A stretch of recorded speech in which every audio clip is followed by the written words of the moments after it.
Bien, bonsoir à toutes et à tous. Je me présente, Olivier Gacker, je suis maire de Béthune, mais également membre donc, de l'UDI. Plus précisément, je suis secrétaire national à l'innovation et au numérique avec Valérie Namias, que vous verrez tout à l'heure. Et à deux, donc, notre rôle est surtout finalement d'amener des clés de lecture sur notre société, provoquer des débats, organiser les choses pour que nous puissions faire des propositions à la fois à l'échelle de notre parti, le parti de l'UDI, mais également de pouvoir nous projeter sur des projets de société un peu plus larges et des sujets qui pourraient être repris d'ailleurs par nos parlementaires. Le parti de l'UDI, je ne vais pas en parler très longtemps, simplement retenez que c'est un parti progressiste et humaniste. Je le dis pour celles et ceux qui ne sont peut-être pas adhérents mais qui nous regardent ce soir. Et je remercie en tout cas les adhérents et également les parlementaires qui seront là présents ce soir et connectés à distance. Alors, ce soir, on entame un cycle de discussion justement sur ces questions d'avenir. Le thème de cette conférence 2.0 ce soir, c'est donc numérique, transhumanisme et intelligence artificielle, quelle société pour demain?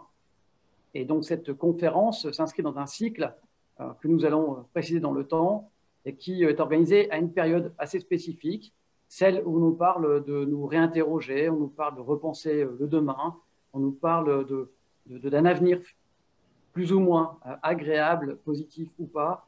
On en parlera dans quelques instants. En tout cas, on s'interroge sur le monde de demain. Quel sera ce futur? Quelle place pour le politique? Quelle action pour le politique? Quelle place pour l'UDI? Et puis, finalement, quelle société pour nos enfants? Alors, pour parler de l'avenir, en général, on n'est pas les seuls à le faire et on le fait tout le temps, à chaque période, à chaque instant, et pas simplement parce qu'il y a une crise sanitaire. Vous trouverez des livres, d'ailleurs, en 1984, qui a été écrit en 1948 pour la petite histoire. On a eu aussi Le meilleur des mondes d'Huxley, alors toujours pas dans des visions très positives. On a aussi une production visuelle importante sur l'avenir, sur la description de l'avenir. Matrix, e-robot, Blade Runner, Black Mirror sur une série plus récente. Bref, tout le monde a un peu sa vision de l'avenir et essaie de la décrire. Ça, c'est pas nouveau.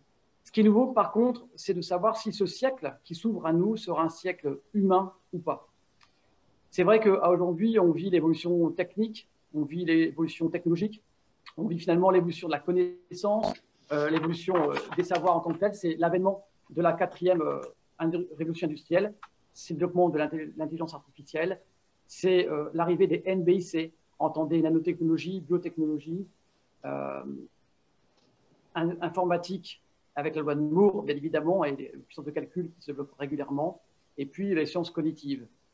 Tout cela dans un contexte de dérèglement climatique, dérèglement sanitaire, et donc il convient pour nous tous de nous réinterroger, c'est ce que je disais tout à l'heure, sur les grands enjeux de ce monde, c'est-à-dire la démographie, c'est-à-dire la préservation de nos ressources, mais surtout la place de l'humain.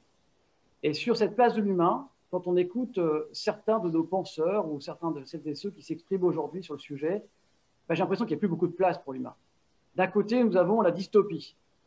Donc, ce sont celles et ceux qui nous expliquent qu'il n'y a plus de place pour la civilisation, qu'elle va s'effondrer. C'est la fin du tout, puisque peut-être sommes-nous pas assez raisonnables. En tout cas, le comportement humain sera l'origine finalement d'un futur effondrement de cette civilisation. À l'opposé, on nous parle d'utopie. Plus précisément, on nous parle d'une promotion d'une forme d'humanisme, le post-humanisme, qui doit passer par une phase intermédiaire qui est le transhumanisme, et avec la promesse finalement d'un monde meilleur, mais surtout d'un lendemain sans vieillesse, d'un lendemain sans maladie, d'un lendemain sans souffrance, bref, d'un lendemain sans Dieu peut-être aussi. Et donc là aussi, si ce n'est pas l'effondrement, c'est le dépassement de la civilisation qui est proposé. Dans les deux cas, je ne vois plus personnellement la place de l'humain. Et donc c'est dans ce contexte-là qu'on voudrait ce soir s'interroger sur qu'est-ce que le transhumanisme, supporté d'ailleurs en grande partie par la nouvelle économie. Et peut-être qu'on pourrait aussi se dire que ce transhumanisme est sous-jacent à une société qui est en train d'évoluer. Et peut-on à ce moment-là laisser l'avenir être préempté par cette vision, ce courant peut-être philosophique ou pas, on pourra en débattre tout à l'heure. C'est ce que va essayer de traiter comme question le professeur Abbas, qui connaît bien le sujet, bien évidemment. J'ai eu l'occasion de l'entendre plusieurs fois. Merci à lui pour sa présence ce soir. Et donc, il sera intéressant, après son exposé, que nous puissions débattre et vous puissiez donc poser vos questions. Dans le déroulé, dans quelques instants, donc Valérie présentera le professeur Abbas, qui nous fait le plaisir d'être à nos côtés. Le professeur présentera sous 30 minutes sa vision du sujet, sa définition, les perspectives qu'il en dresse. Et puis, il y aura un temps de questions-réponses. Vous pourrez donc sur le live poser vos questions dans les commentaires. On essaiera donc de les regrouper et les dresser donc, à la fin, après en tout cas la partie qui concerne l'intervention du professeur. Donc 30 minutes d'intervention, 30 minutes de questions-réponses, et puis une conclusion qui sera apportée par le président de notre parti, Jean-Christophe Lagarde, que je remercie pour sa confiance et pour sa présence tout à l'heure. Dernier mot avant de laisser la parole à Valérie, pour être complètement complet, c'est le cas de le dire, complètement complet. Il fallait la faire celle-ci. Merci donc aux équipes techniques de l'UDI qui ont préparé tout cela. Merci à Axel Robin, merci à Valérie, et puis merci à tous les collègues qui nous ont accompagnés dans cette démarche, et à Valérie, à qui je cède la parole. Merci Valérie. Alors, je récupère la parole, merci beaucoup. Et donc, j'ai le plaisir et l'honneur de présenter le professeur Abbas. Alors, cher professeur, vous êtes donc docteur en médecine et en sciences cognitives. Vous êtes professeur associé à l'université de Versailles-Saint-Quentin. Vous avez collaboré à l'université de Stanford aux États-Unis et à l'hôpital Erasme à Bruxelles. Vous êtes aujourd'hui praticien hospitalier et neuroradiologue à temps plein au Centre hospitalier national d'ophtalmologie des 15-20 à Paris. Vous avez été le grand maître du Grand Orient de France de 2016 à 2017. Alors cette année fut particulière puisqu'elle a été marquée par le tricentenaire de la franc-maçonnerie. Vous intervenez très régulièrement dans le cadre de conférences, d'émissions de radio sur le thème notamment de l'intelligence artificielle. Particulièrement intéressé par la question du transhumanisme et par les rapports entre la science et la philosophie. Vous avez porté au sein du Grand Orient de France une vision alternative pour la société de demain. Vous estimez, à ce titre, que le transhumanisme est un sujet contemporain dont les responsables politiques doivent et devraient se saisir, à bon entendeur. À travers votre intervention ce soir, vous allez tenter, cher professeur, de nous présenter ce transhumanisme, de nous démocratiser cette notion qui peut être complexe pour certains. En tant que courant philosophique, vous allez décrire ces aspects aussi sociétaux et ces aspects sociaux. Vous nous amènerez à nous demander si l'homme avec un grand H reste l'homme, malgré le progrès technologique, malgré les manipulations génétiques ou encore l'hybridation ou l'augmentation physique ou psychique du corps humain. C'est passionnant et c'est maintenant. Merci beaucoup. Merci Madame Valérie Namias de cette présentation. Monsieur le maire, Mesdames et Messieurs, d'une part, je tiens à vous remercier de m'avoir convié ce soir parmi vous par cette conférence numérique pour aborder un sujet qui échappe aujourd'hui à son enracinement philosophique pour devenir un véritable sujet idéologique qui peut, même si l'avenir demeure ouvert, et on le voit en cette période de crise sanitaire, de crise sociale, de crise économique, mais le transhumanisme peut nous donner une vision possible, utopique pour les uns, dystopique pour les autres, de l'avenir. Et en tout cas, traduit des tendances qui traversent aujourd'hui la société. Et donc, pour comprendre un petit peu le monde de demain tel que la vision transhumanisme la charrie, il nous faut prendre en considération trois choses. Premièrement, la société économique, sociale et politique telle qu'elle existe aujourd'hui. Alors cela, c'est simple, nous sommes dans un système capitaliste avec deux modes de gouvernance libérale. Alors, ce n'est pas très nouveau, hein, on en parle depuis les années 38 ou depuis la Société du Mont Pèlerin de 1947. Nous alternons entre une société néolibérale ou ordolibérale, néolibérale à la française, par exemple, ordolibérale à l'allemande, pour laquelle le libéralisme doit être encadré et l'économie, la société de marché, doit être encadrée par un État, éventuellement social, mais un État qui définit le cadre juridique du fonctionnement de cette économie de marché. Donc ça, c'est un premier cas. Ou, à côté, vous avez le cadre ultralibéral qui considère que l'interventionnisme de l'État, le providentialisme de l'État doit être diminué au maximum afin de ne pas entraver justement les lois spontanées du marché, on parlerait d'auto-organisation du marché. Donc ce sont deux modèles, mais qui sont prévalents aujourd'hui dans notre société, au moins occidentale, mais aussi en Asie. Enfin, la société chinoise est une société capitaliste, néolibérale, avec une superstructure héritée de l'autoritarisme communiste, mais ça reste une société néolibérale. Ce qui est important de retenir d'un point de vue philosophique, je n'entre pas dans les considérations économiques et politiques, c'est quelle est l'anthropologie philosophique derrière cette société néo-ultralibérale. Alors ça, il faut se tourner par exemple vers Barbara Stiegler, cette philosophe qui a étudié quelle est l'anthropologie sociale qui, depuis les années 20-30, préside à cette vision libérale. Et ce qui préside à cette vision libérale, même s'il y a plusieurs tendances, c'est une vision darwiniste de la société. C'est l'idée, par exemple, que cette société industrielle, capitaliste, amène de grands changements environnementaux et qu'au fond, le sujet, avec ses facultés mentales, est inadapté à ces changements environnementaux de la grande société capitaliste. Et donc, il existe une inadaptation entre les capacités cognitives du sujet et l'évolution post-industrielle puis post-industrielle de ces sociétés.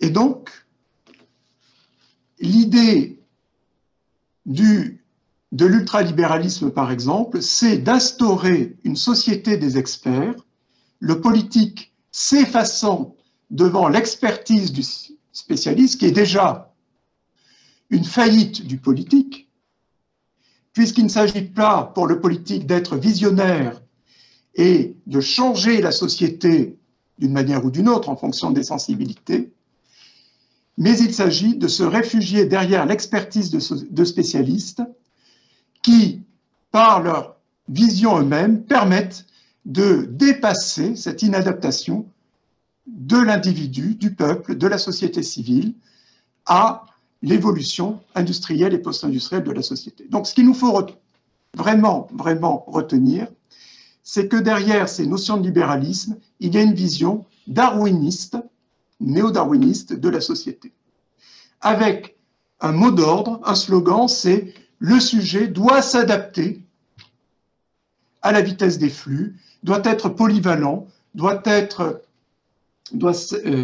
s'adapter à la rentabilité, à la performance ». Voilà, donc c'est une injonction. Donc ça, c'est la situation présente, un peu caricaturale, mais c'est la situation présente. Le deuxième élément, avant d'en arriver au transhumanisme, mais il s'agit de délimiter le contexte dans lequel le transhumanisme se développe, c'est aujourd'hui que le moteur de l'économie se trouve dans les hautes technologies, les biotechnologies, l'intelligence artificielle, ce qui va nous retenir quelques minutes, les nanotechnologies, les sciences de la communication.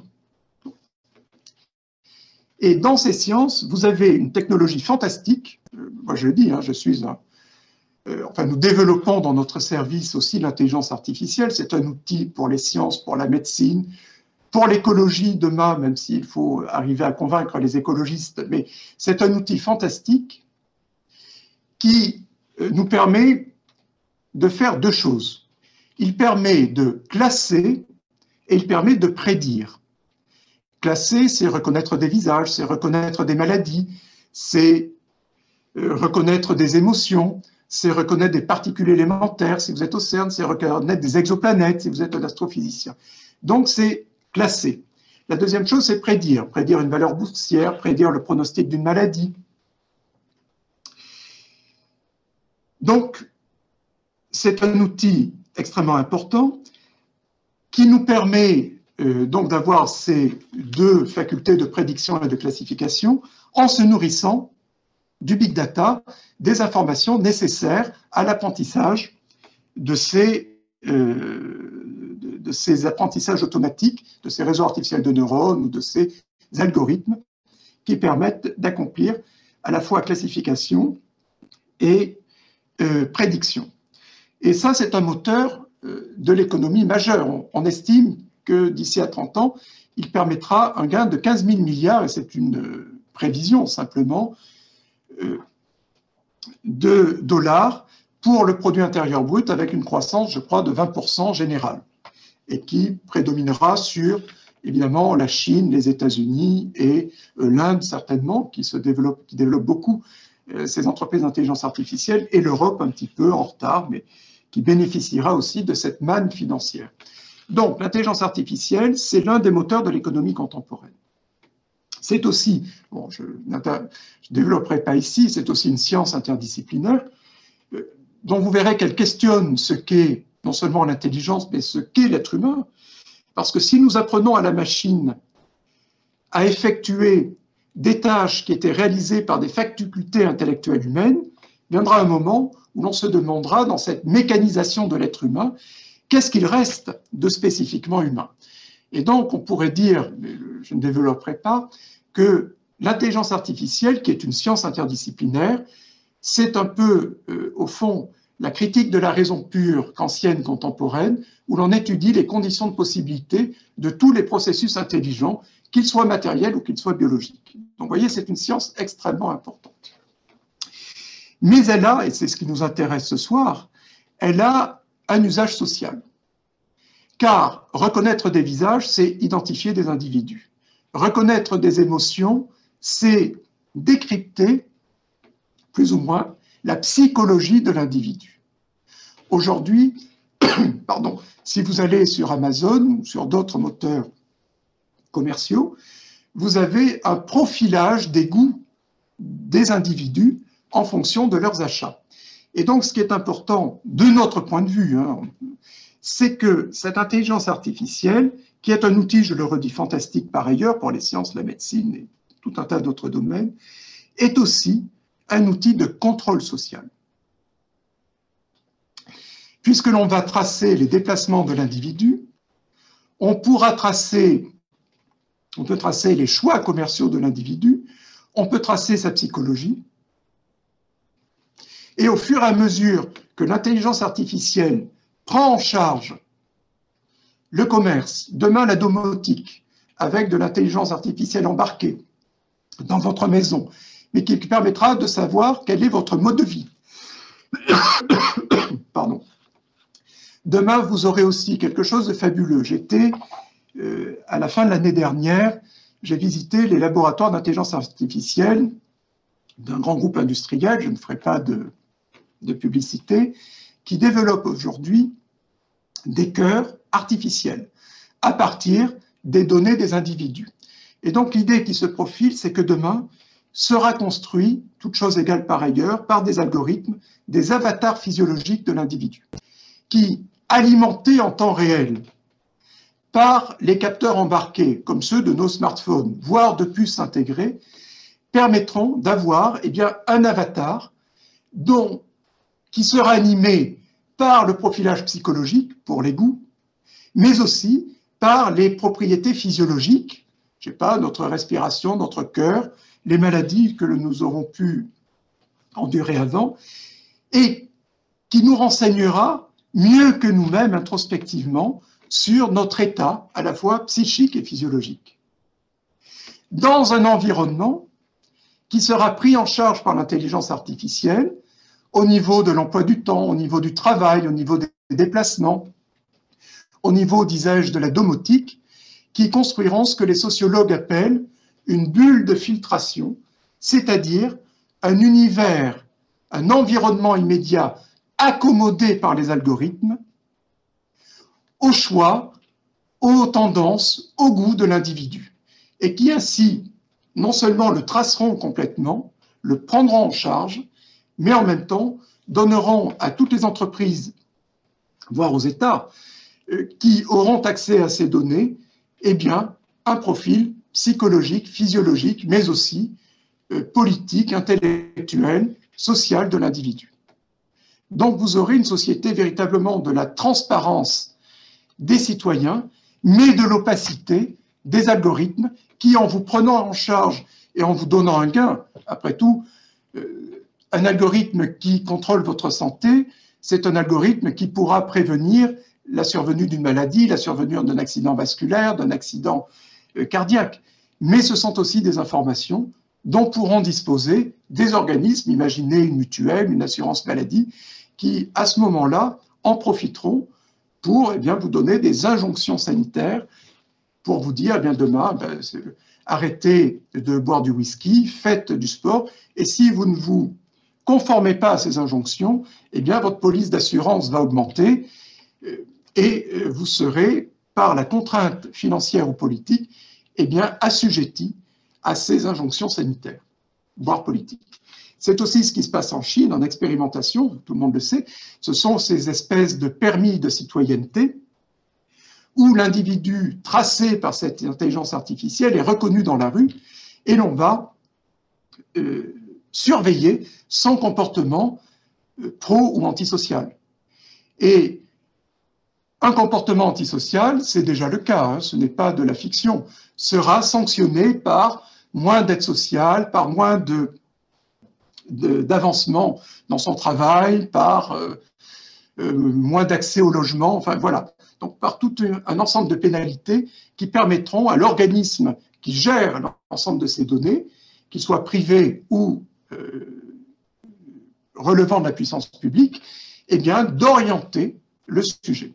Donc vous voyez, pour nous résumer et en venir au transhumanisme, que dans le contexte déjà actuel, nous sommes dans une économie libérale, qu'elle soit ultra ou néolibérale, qui met en œuvre une certaine philosophie darwinienne de l'adaptation, de la polyvalence du sujet, et deuxièmement, une prise en charge progressive du sujet à des fins commerciales, à des fins sociales, à des fins médicales, qui vont l'enfermer dans une bulle qui, à la fois, l'accompagnera et le confinera dans ses goûts, et en même temps, c'est-à-dire que c'est une bulle qui répond à ce que l'algorithme a décrypté de nos tendances, de nos goûts, de nos intérêts, c'est une bulle qui empêche le hasard. Vous voyez, c'est une bulle qui vraiment nous restreint à ce que nous sommes nous-mêmes, dans une espèce de nombrilisme algorithmiquement guidé.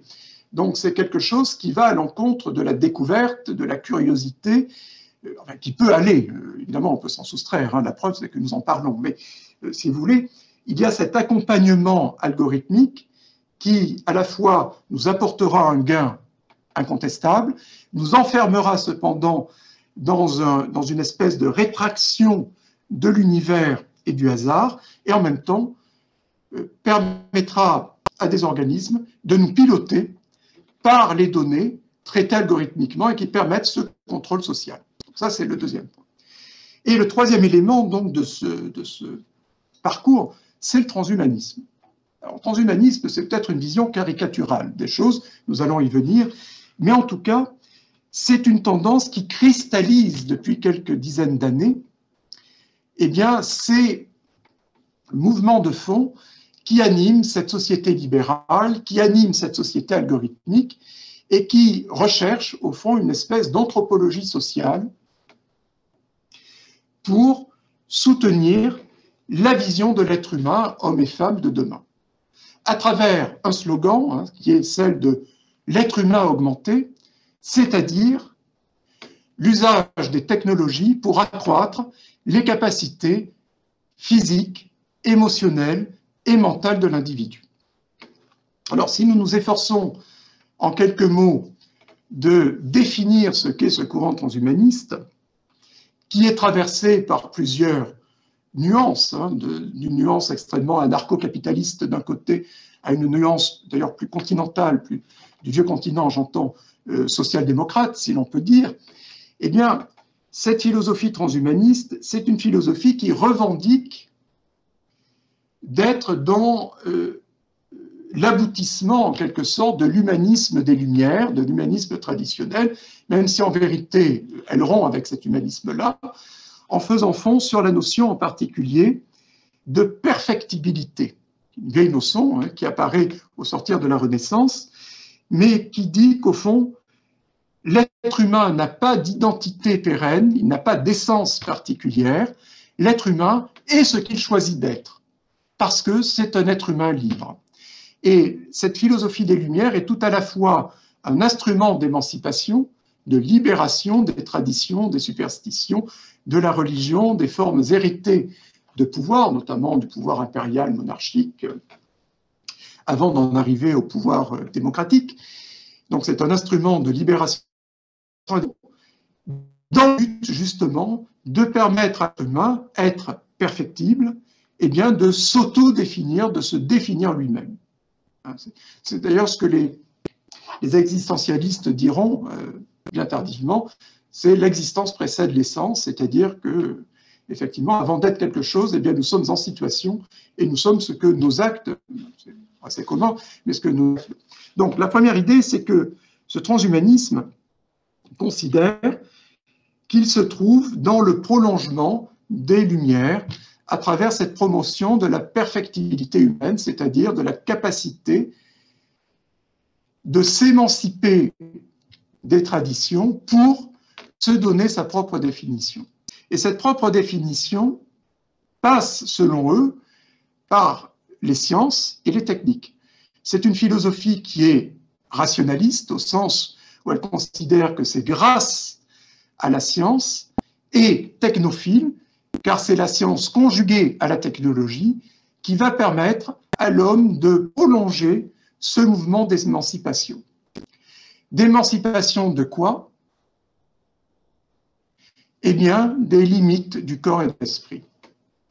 Ce n'est plus une émancipation culturelle, simplement des superstitions, des pouvoirs hérités, c'est une émancipation, je comptais, eh bien, des limites du corps, qui est faillible, qui peut tomber malade, qui peut être faible, qui est mortel, donc c'est aussi la mort de la mort, comme disait Laurent Alexandre, des contraintes génétiques, des contraintes environnementales, de l'intelligence, parce que nous avons une intelligence finie, nous avons une intelligence divine, pour qui croit en Dieu, en tout cas omniscient, et donc c'est aussi dépasser ces limitations corporelles et neurobiologiques du corps et de l'esprit, par l'intermédiaire des technologies, et par l'intermédiaire justement des technologies contemporaines qui sont le moteur de l'économie du néo-capitalisme, c'est-à-dire les biotechnologies, les nanotechnologies, les sciences de la communication et l'intelligence artificielle.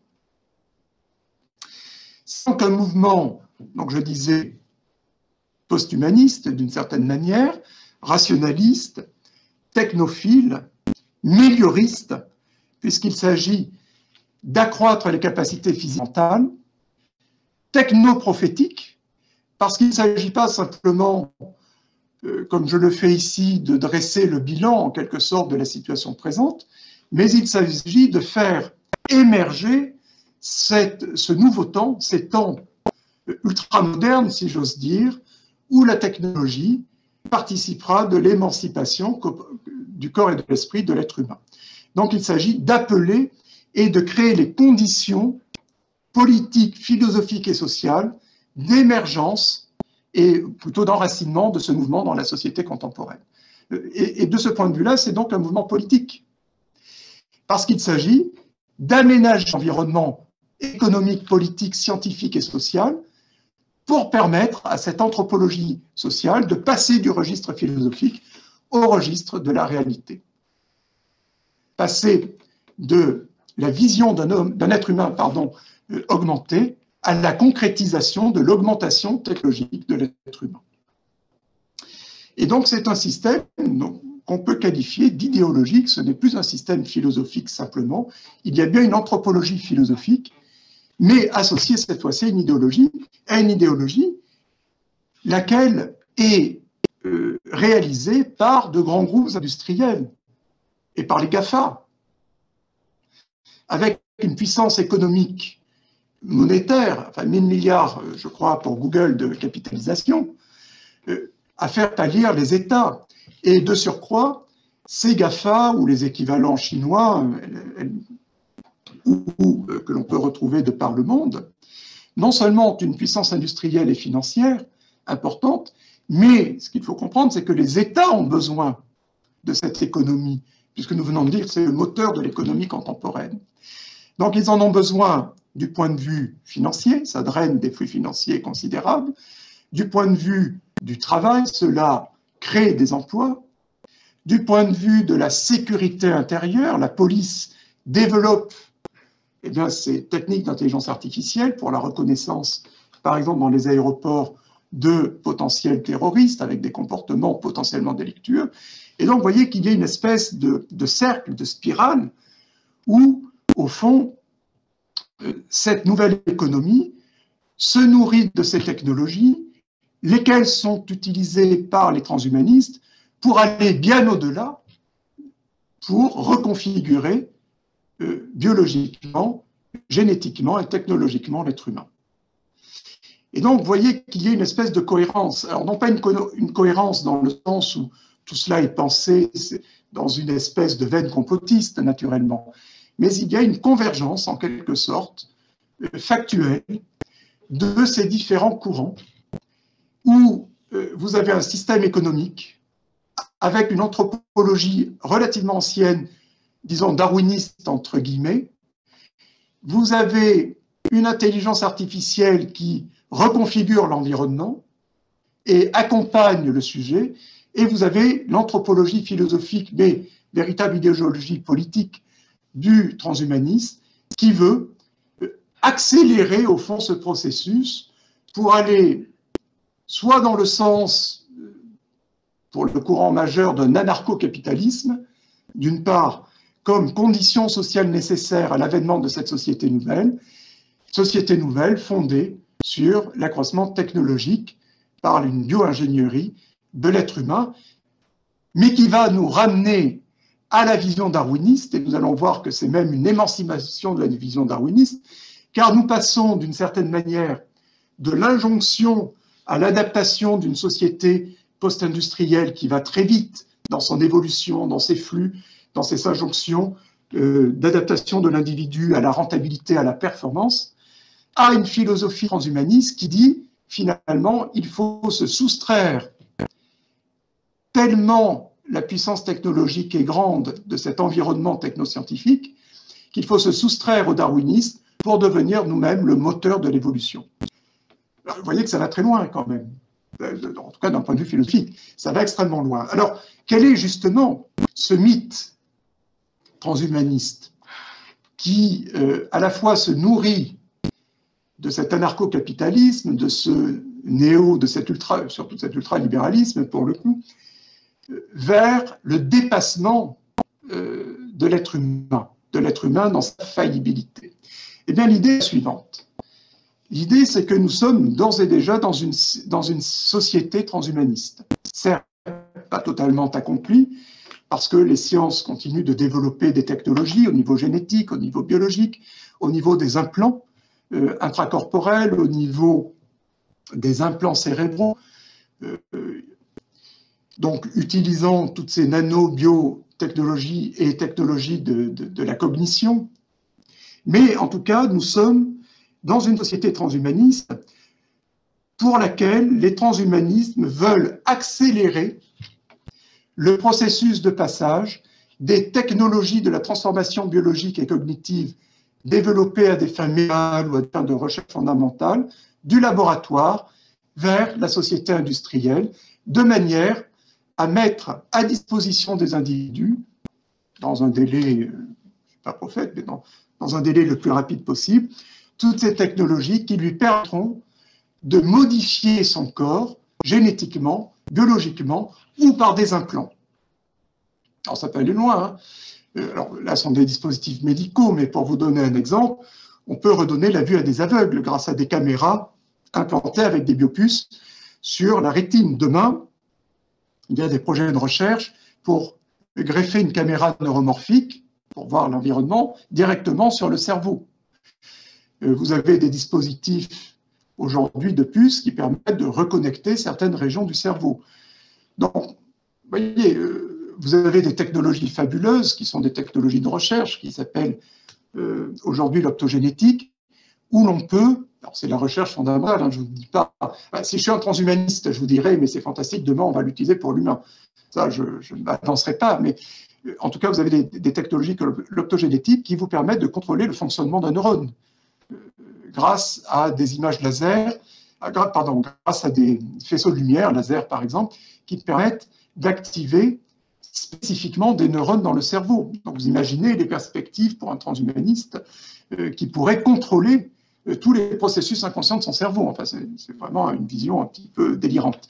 Mais en tout cas, d'un point de vue du mythe, je terminerai sur ces mythes, je pense que j'ai encore 5 minutes à peu près, c'est l'idée, donc retenons, nous sommes dans une société transhumaniste, il faut créer les conditions économiques, politiques et sociales, et ça, il faut céder de l'ultralibéralisme ou du néolibéralisme, peut-être même du néolibéralisme pour le coup, pour permettre l'accélération de la mise à disposition des technologies de la recherche pour se reconfigurer soi-même.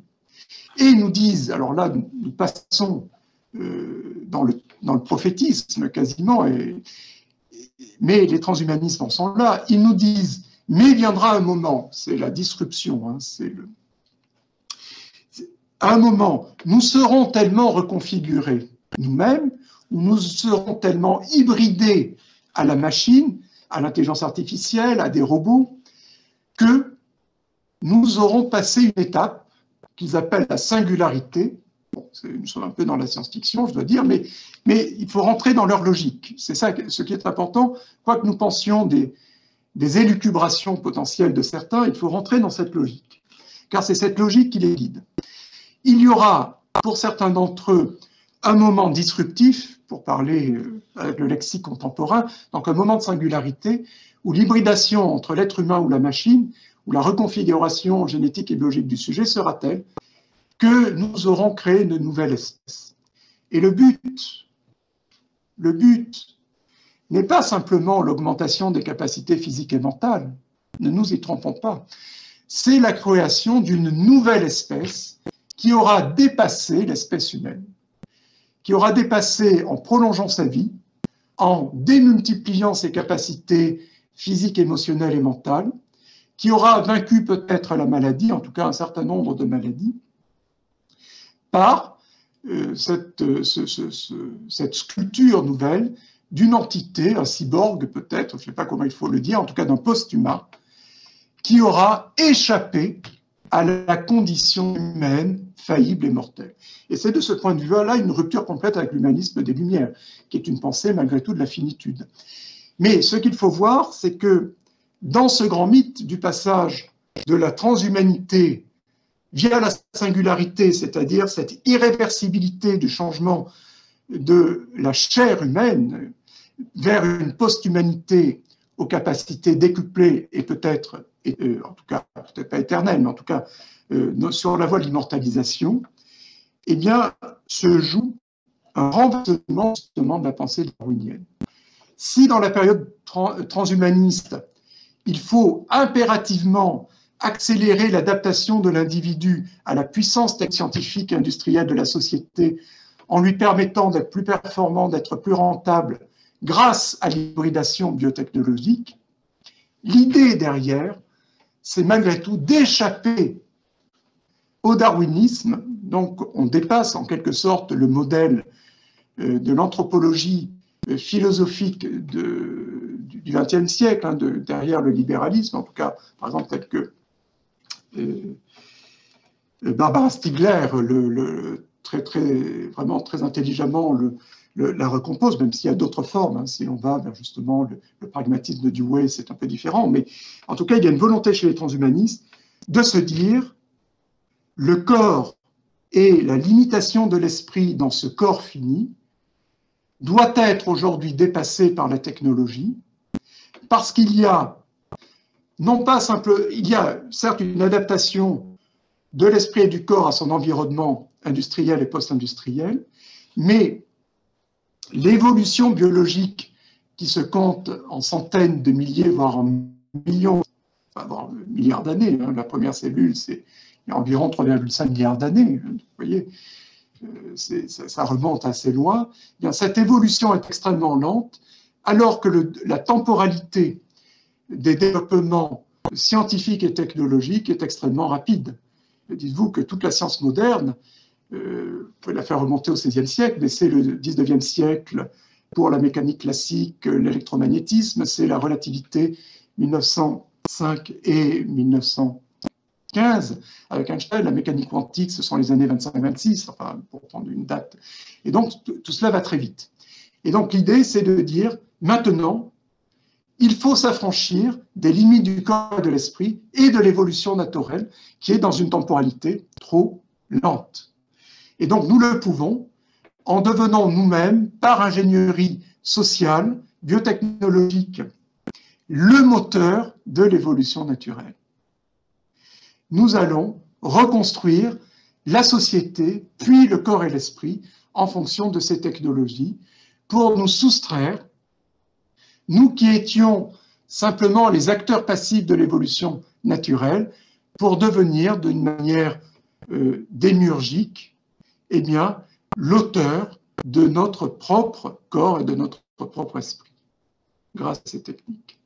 Avec d'ailleurs une dépréciation qui a été notée et remarquée par de nombreux auteurs, hein, c'est une vision très gnostique des choses, une gnose qui est adaptée, ce n'est pas la gnose du IIe siècle exactement, mais avec cette fois cette exécration du corps et cette volonté en quelque sorte que l'esprit, enfin, le corps en partie et l'esprit, eh bien, retrouve son niveau d'éternité, enfin retrouve un niveau d'éternité, d'omniscience, qui est une espèce de divinisation de l'être humain.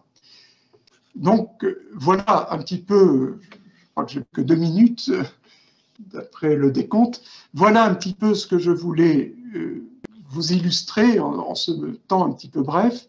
C'est l'idée que nous sommes en train de mettre en place dans les sociétés ultralibérales, voire néolibérales, car l'État pourra se mêler justement d'accélérer ce processus, à la fois d'un contrôle social par les techniques d'intelligence artificielle, par en même temps une acclimatation à ces nouvelles technologies par le caractère intrusif de ces biotechnologies et de cette intelligence artificielle dans notre vie privée, qui sera de plus en plus contingentée par cette prise en charge sociale, mais en même temps que vous avez une gestion algorithmique du corps social par des experts justement promus par des gouvernements néolibéraux voire ultralibéraux, eh bien vous allez progressivement vers une destruction des contre-pouvoirs politiques, que ce soit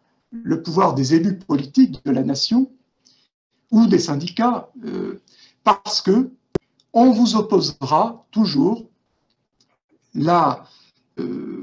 l'expertise du sachant face aux citoyens politiques.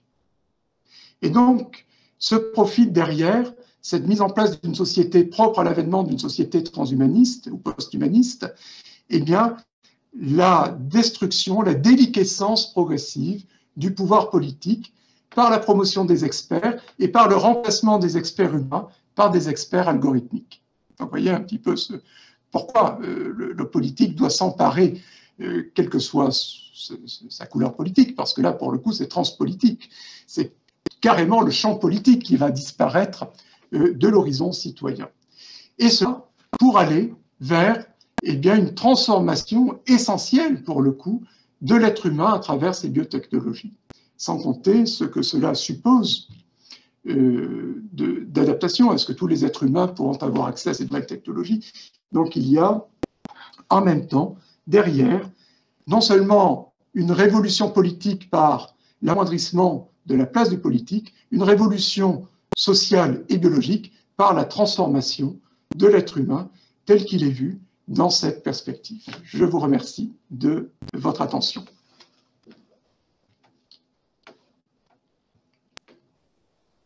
Merci, professeur, pour cet exposé.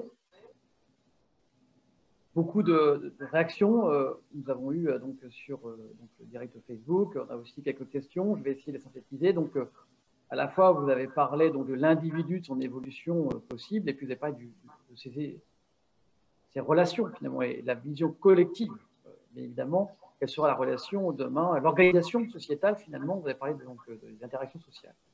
Ce qui revient surtout, donc c'est une forme d'avoir une première émotion, les craintes sur le devenir des libertés, sur cet esprit critique, cette capacité à penser par soi-même, à décider de ses actes, et finalement la perte de l'individu en tant que tel, de ce qui fait sens à aujourd'hui, capacité à travailler sur soi, capacité à avoir ce libre arbitre et donc se déterminer ou d'autodéterminer son groupe, sa communauté à laquelle il appartient, parce que finalement, ce n'est pas la fin de la démocratie. C'est le premier sujet que moi je lis à travers ce qui est évoqué, donc que ce soit sur la question des votes, aussi de manière très pratico-pratique, quand on dit que finalement on sera influencé pour voter, etc. Je pense que c'est d'ailleurs un peu le cas. Sur la question du libre arbitre, je pense que vous l'avez dit, il y a déjà des scorings qui existent en Chine sur le comportement social qui donne accès plus ou moins aux droits sociaux. Donc c'est déjà engagé. Là où moi, donc, je voudrais peut-être traduire les interrogations de mes collègues, ou en tout cas de ceux qui nous suivent, c'est quelle est votre vision de ce fait, puisque vous décrivez un phénomène dans lequel je comprends que nous sommes déjà engagés. Donc il y a une forme d'alerte dans ce que vous dites, vous n'êtes pas anti-technologie, et derrière la face visible, il y a le deuxième côté de la pièce, ou la face cachée de l'iceberg, et pas si bucolique que ça, ou en tout cas si emblématique, et donc il faut qu'on puisse se traiter. Donc, quelle est votre vision concrètement là-dessus? Quelle est la place du politique? Faut-il légiférer? Certains disent qu'il faudrait peut-être encadrer par la loi les choses. Donc, comment peut-on amener les gens aussi à se saisir de la question? Dit pourquoi n'y a-t-il pas de débat démocratique plus important à l'échelle de la population? Comment les politiques pourraient-ils se saisir plus largement du sujet?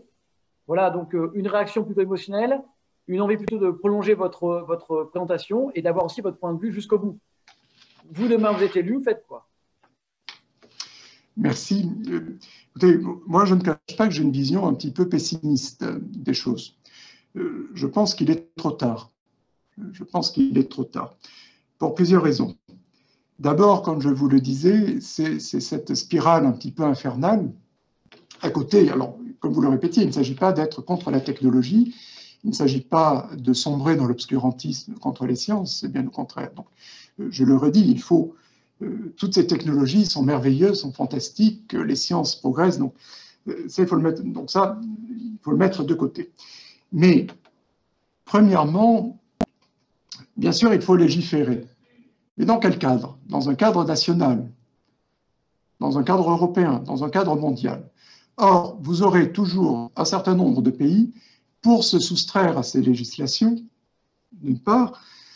D'autre part, nous sommes à la fois, si j'ose dire, entre guillemets, complices de ces développements. Nous avons tous un smartphone, nous avons tous une tablette, parce que ces technologies, dans leur usage social, je le répète, sont ambivalentes. Elles nous apportent un gain notable, mais en même temps, elles nous dépossèdent d'une partie de nos libertés. Et donc, nous sommes toujours sur cette crête. Et pour l'instant, je veux dire, toutes les nouvelles applications de votre smartphone, eh bien, vous les utilisez et vous ne les limitez pas. Donc, nous sommes en même temps, en raison de l'ambivalence de ces technologies, complices de leur développement par nos usages de consommateurs.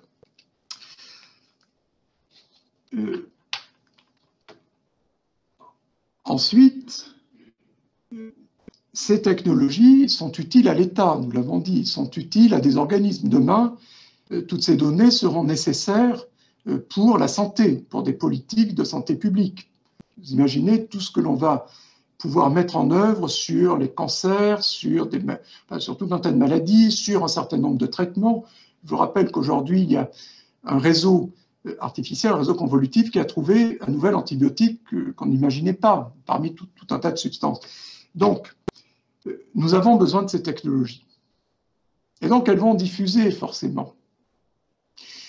Troisièmement, un exemple, il faudrait aujourd'hui interdire l'usage social de ces technologies. Interdire à Amazon ou à d'autres d'utiliser ces algorithmes pour permettre ce profilage des goûts qui sont les nôtres. Croyez-vous que nous y allons y arriver? Donc, je pense que pour ces quelques raisons, même s'il faut légiférer, il ne faut pas partir perdant, c'est ça le propre du citoyen actif et du personnel politique actif. Il faut trouver, bon, il faudra demander à des experts juridiques, pour le coup, qui sont plus calés que moi, mais il faudra arriver à légiférer, mais je crois, pour ces quelques raisons, à titre d'exemple, que c'est déjà trop tard, que nous n'y arriverons pas, que nous n'y arriverons vraiment pas. Supposez que demain, je vous dise, vos données, certes, elles vont me révéler plein de choses sur vous, mais elles vous donneront 50 ans de vie supplémentaire en bonne santé et en parfaite aptitude psychique, qu'allez-vous faire? Probablement, vous allez prendre le pari de donner vos données pour, en espérant qu'elles soient anonymisées, mais pour avoir ce gain-là. Donc voilà, donc c'est à la fois des technologies qui nous apportent, des technologies nécessaires à l'économie, nécessaires aux États, et dont les législations seront toujours contournables quelque part. Avec en plus un système un système politique et économique préconisé par ces mouvements qui vont vers justement un ultralibéralisme, un anarcho-capitalisme où la puissance de l'État sera soit amoindrie considérablement, voire disparaîtra. Certains veulent, dans certains courants libertariens, enfin, ce ne sont pas des courants transhumanistes, mais relativement proches, on veut la suppression de l'État et la privatisation de toutes les fonctions régaliennes de l'État. Mais même dans un État néolibéral où l'État serait au service de ces grands groupes, parce qu'il en tire également bénéfice. Donc voilà, donc, pour ces raisons, mais qu'il faudrait certainement approfondir, et avec vraiment des personnes qui ont une connaissance juridique que je n'ai pas, voir comment faire, mais de mon point de vue, je suis pessimiste. Je pense qu'il faudrait, je vous dis très clairement, interdire l'usage social et politique de toutes ces technologies. Voilà la seule manière pour l'instant de s'en tirer. Mais je n'y crois pas. Merci, professeur. Valérie, peut-être?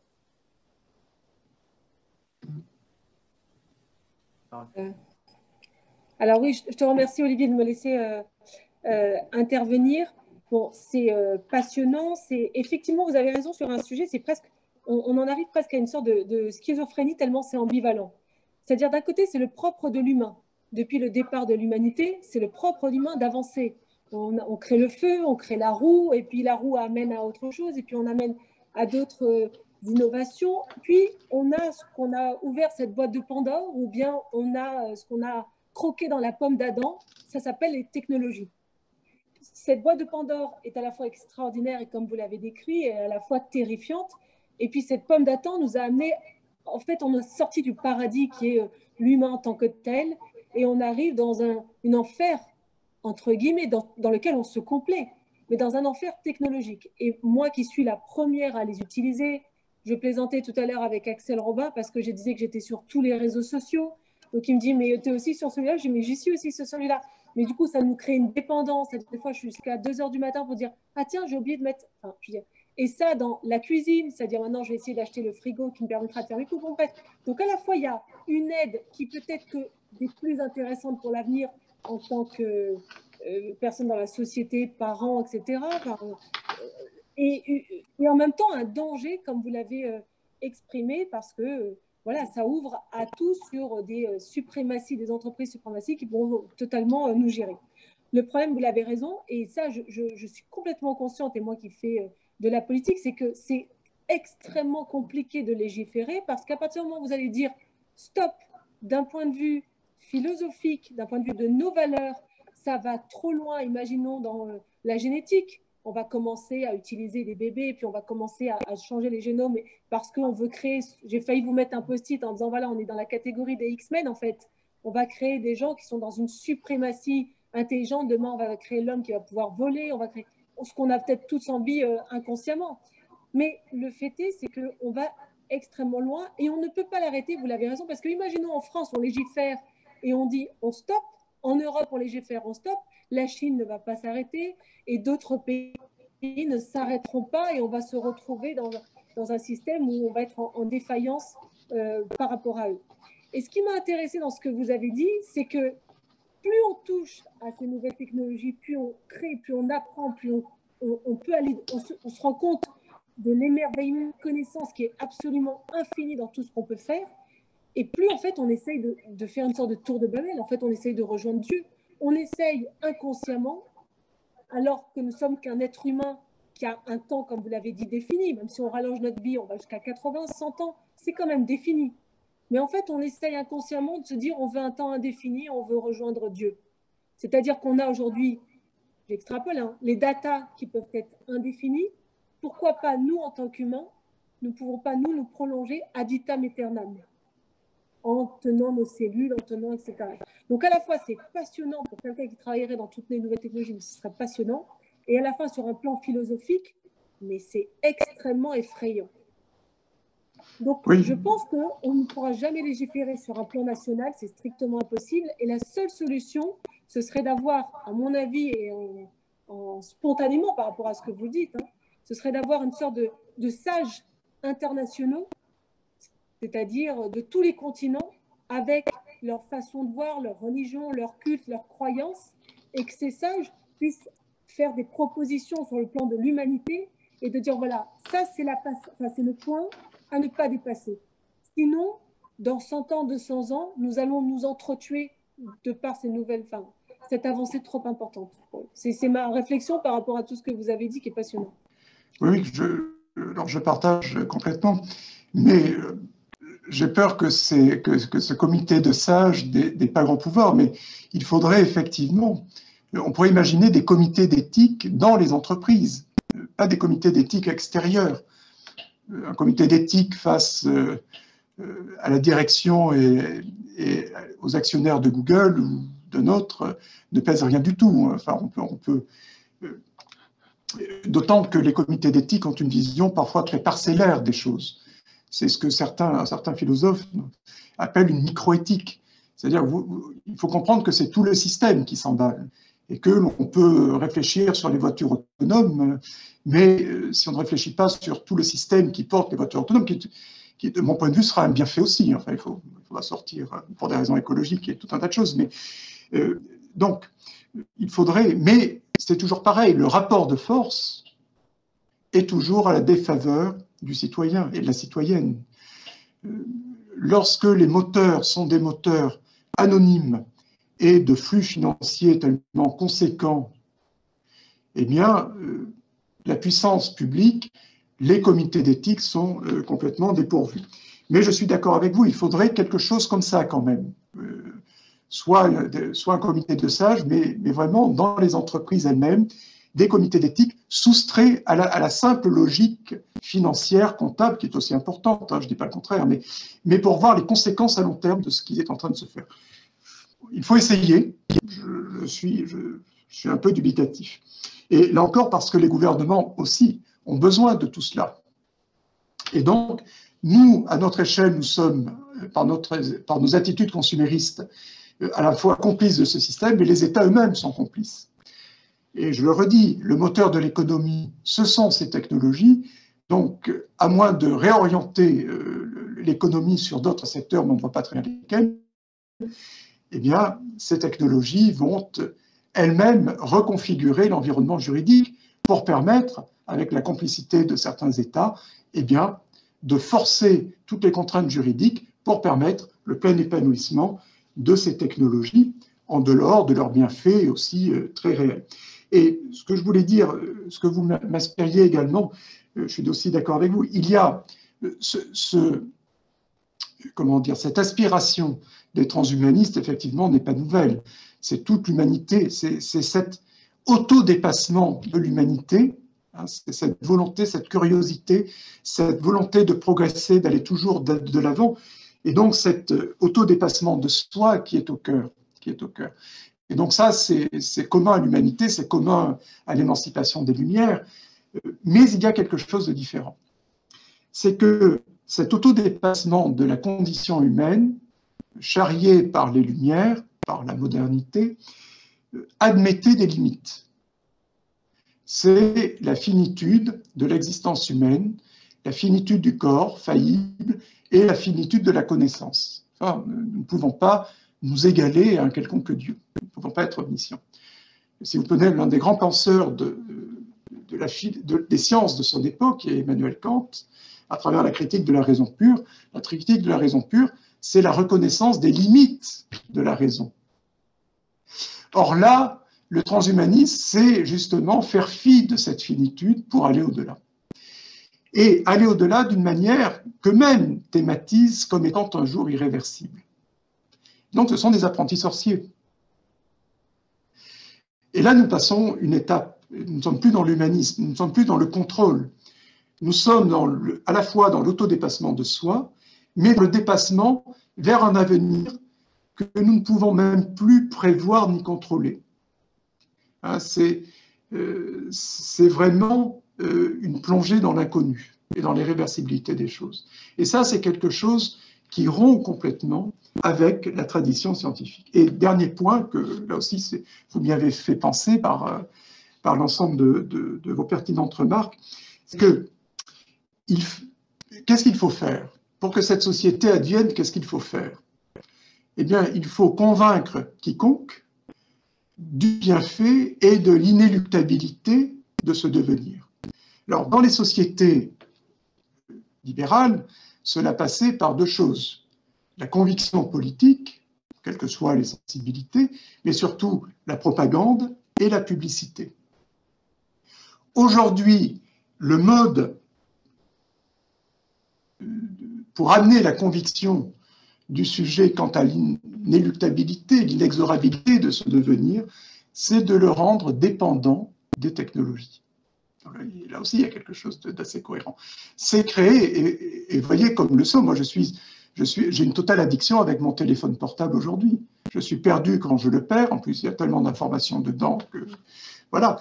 Donc, ces technologies-là, en reconfigurant notre environnement et en nous enjoignant implicitement de nous adapter à ce nouvel environnement, créent une addiction à cet emballement technologique. Et ça, c'est le nouveau mode, en quelque sorte, entre guillemets, de propagande implicite qui permet de sceller le destin de l'individu par son addiction technologique à l'inexorabilité de la société telle que ces prophètes technologiques la sculptent. Donc, vous voyez, là aussi, il y a une espèce de, comment dire, de systémique des choses. Alors, là encore, je l'ai dit, il ne faut pas être complotiste, hein, c'est pas... il n'y a pas un groupe qui prévoit tout ça, mais il y a une convergence de ces technologies, de cette structuration sociale, de l'évolution politique, et même de la destruction du politique pour le coup, pour amener l'individu à son insu, par cette addiction technologique, à ne pas voir autre chose que cette technophilie qu'il y a derrière. Et le dernier point, c'est de changer les choses. C'est-à-dire que l'émancipation des Lumières, c'était une émancipation philosophique, politique, culturelle, en quelque sorte, scientifique, culturelle. Là, il y a une transformation, comme on dirait pour les sociétés capitalistes, de l'être en avoir. Ce n'est plus une transfiguration culturelle, intellectuelle de l'individu, quelle qu'en soit la forme. C'est une amélioration matérielle par l'instrument technologique de l'individu, quitte à le refaçonner complètement. Je m'excuse, Olivier, j'ai juste une très très légère intervention au rajout. D'abord, merci pour le retour.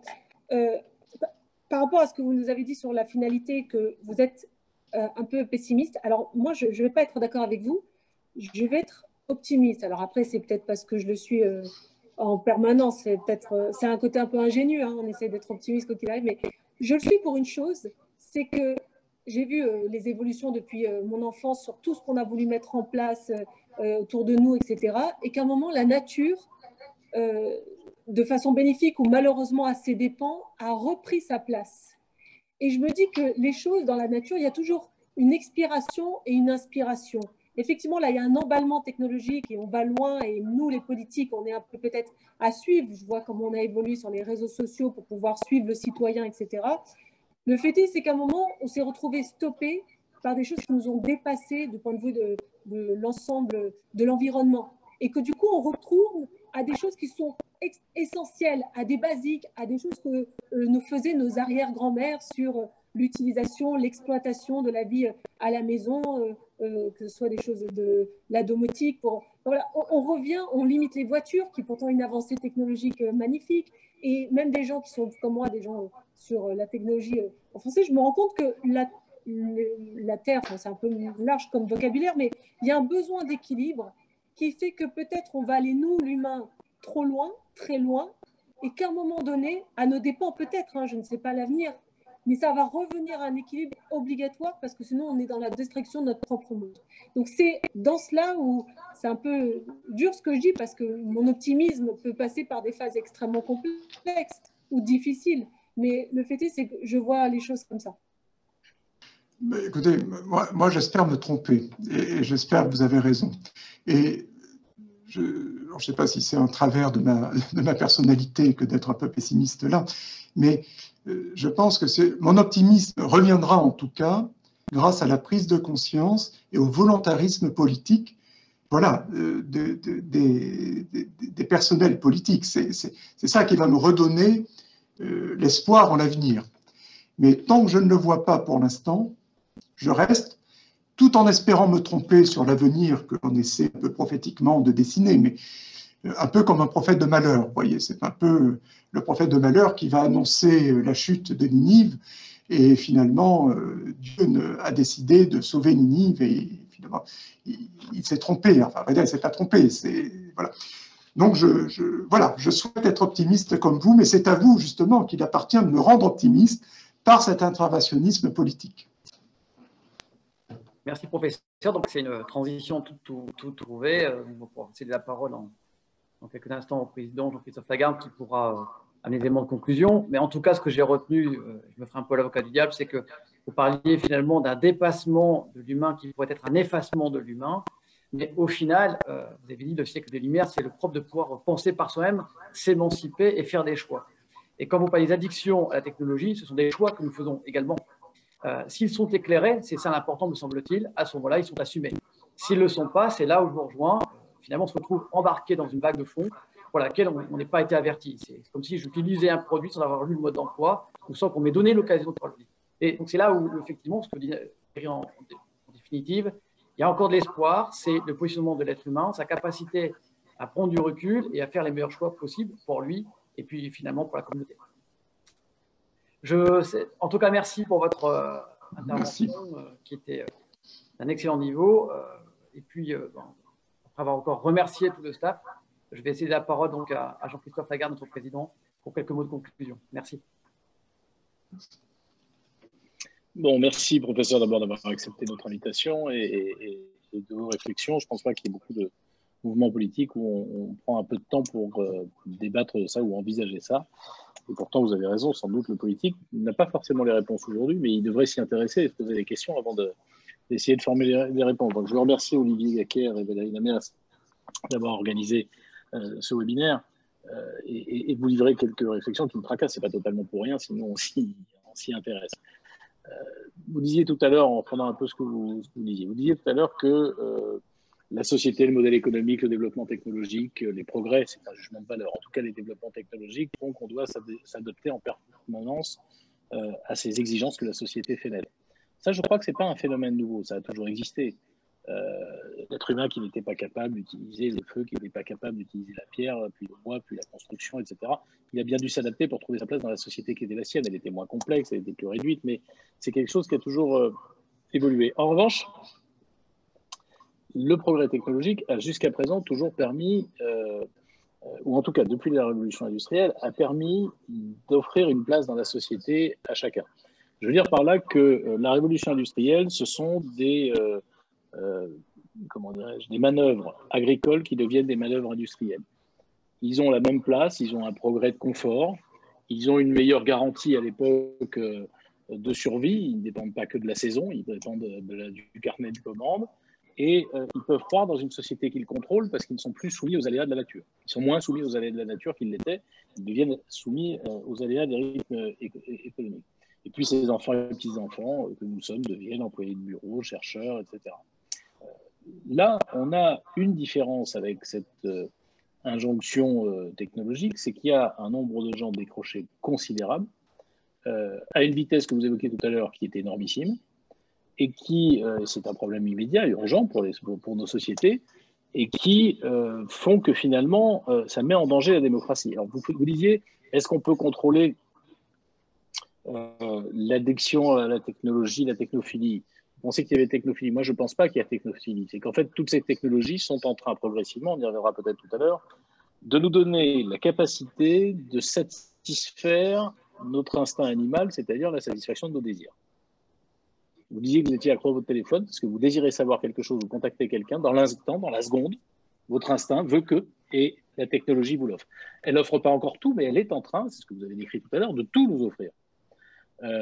Et donc, je ne pense pas qu'il y ait une capacité à éclairer dans une société démocratique, en tout cas c'est très compliqué, le fait que les instincts, c'est fait pour être maîtrisé. On sait le faire sur des instincts sexuels, on sait le faire sur des instincts d'agression, on sait plus difficilement le faire sur des instincts de pure satisfaction qui ne portent pas grief a priori.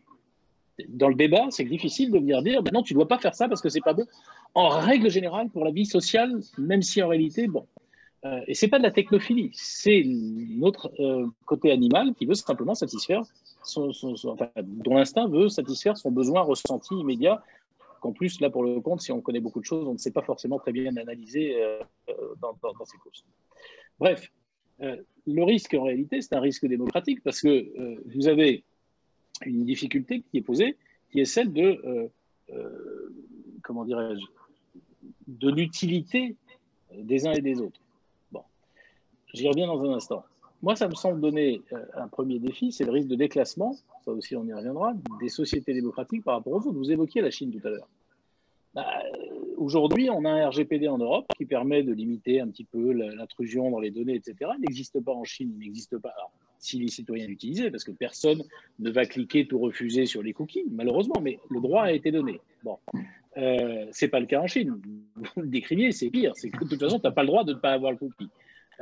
Et c'est pas le cas aux États-Unis parce que par ce besoin de satisfaire son désir, si tu n'acceptes pas le cookie sur ton smartphone, bah, tu ne vas pas arriver à aboutir à l'objet de tes désirs. Donc, à un moment donné, cette masse de données, et notamment pour nourrir les intelligences artificielles que vous évoquiez, elle devient tellement nécessaire et privilégiée dans des régimes autoritaires, voire ultralibéraux, ce qui finalement va aboutir à la même conséquence, les deux vont aboutir, que la société régulée, qui est une société démocratique, elle devient en danger parce qu'elle va être déclassée.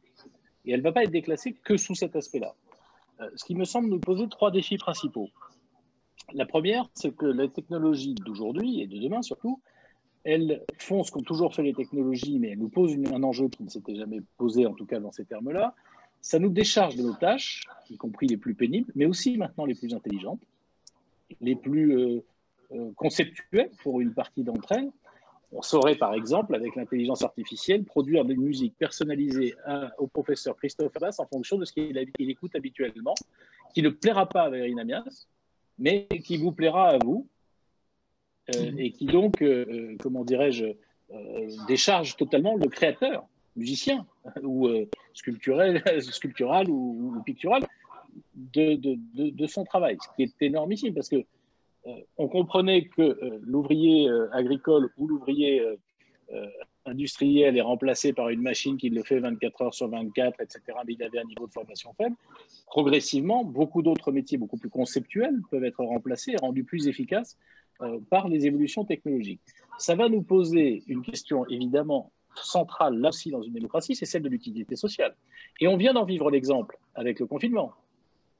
Subitement, des gens dans nos sociétés qui ne parlent que de vacances et de retraite viennent de se retrouver enfermés pendant 1 mois et demi à la maison en se rendant compte qu'ils ont besoin de travailler parce que sinon ils s'emmerdent.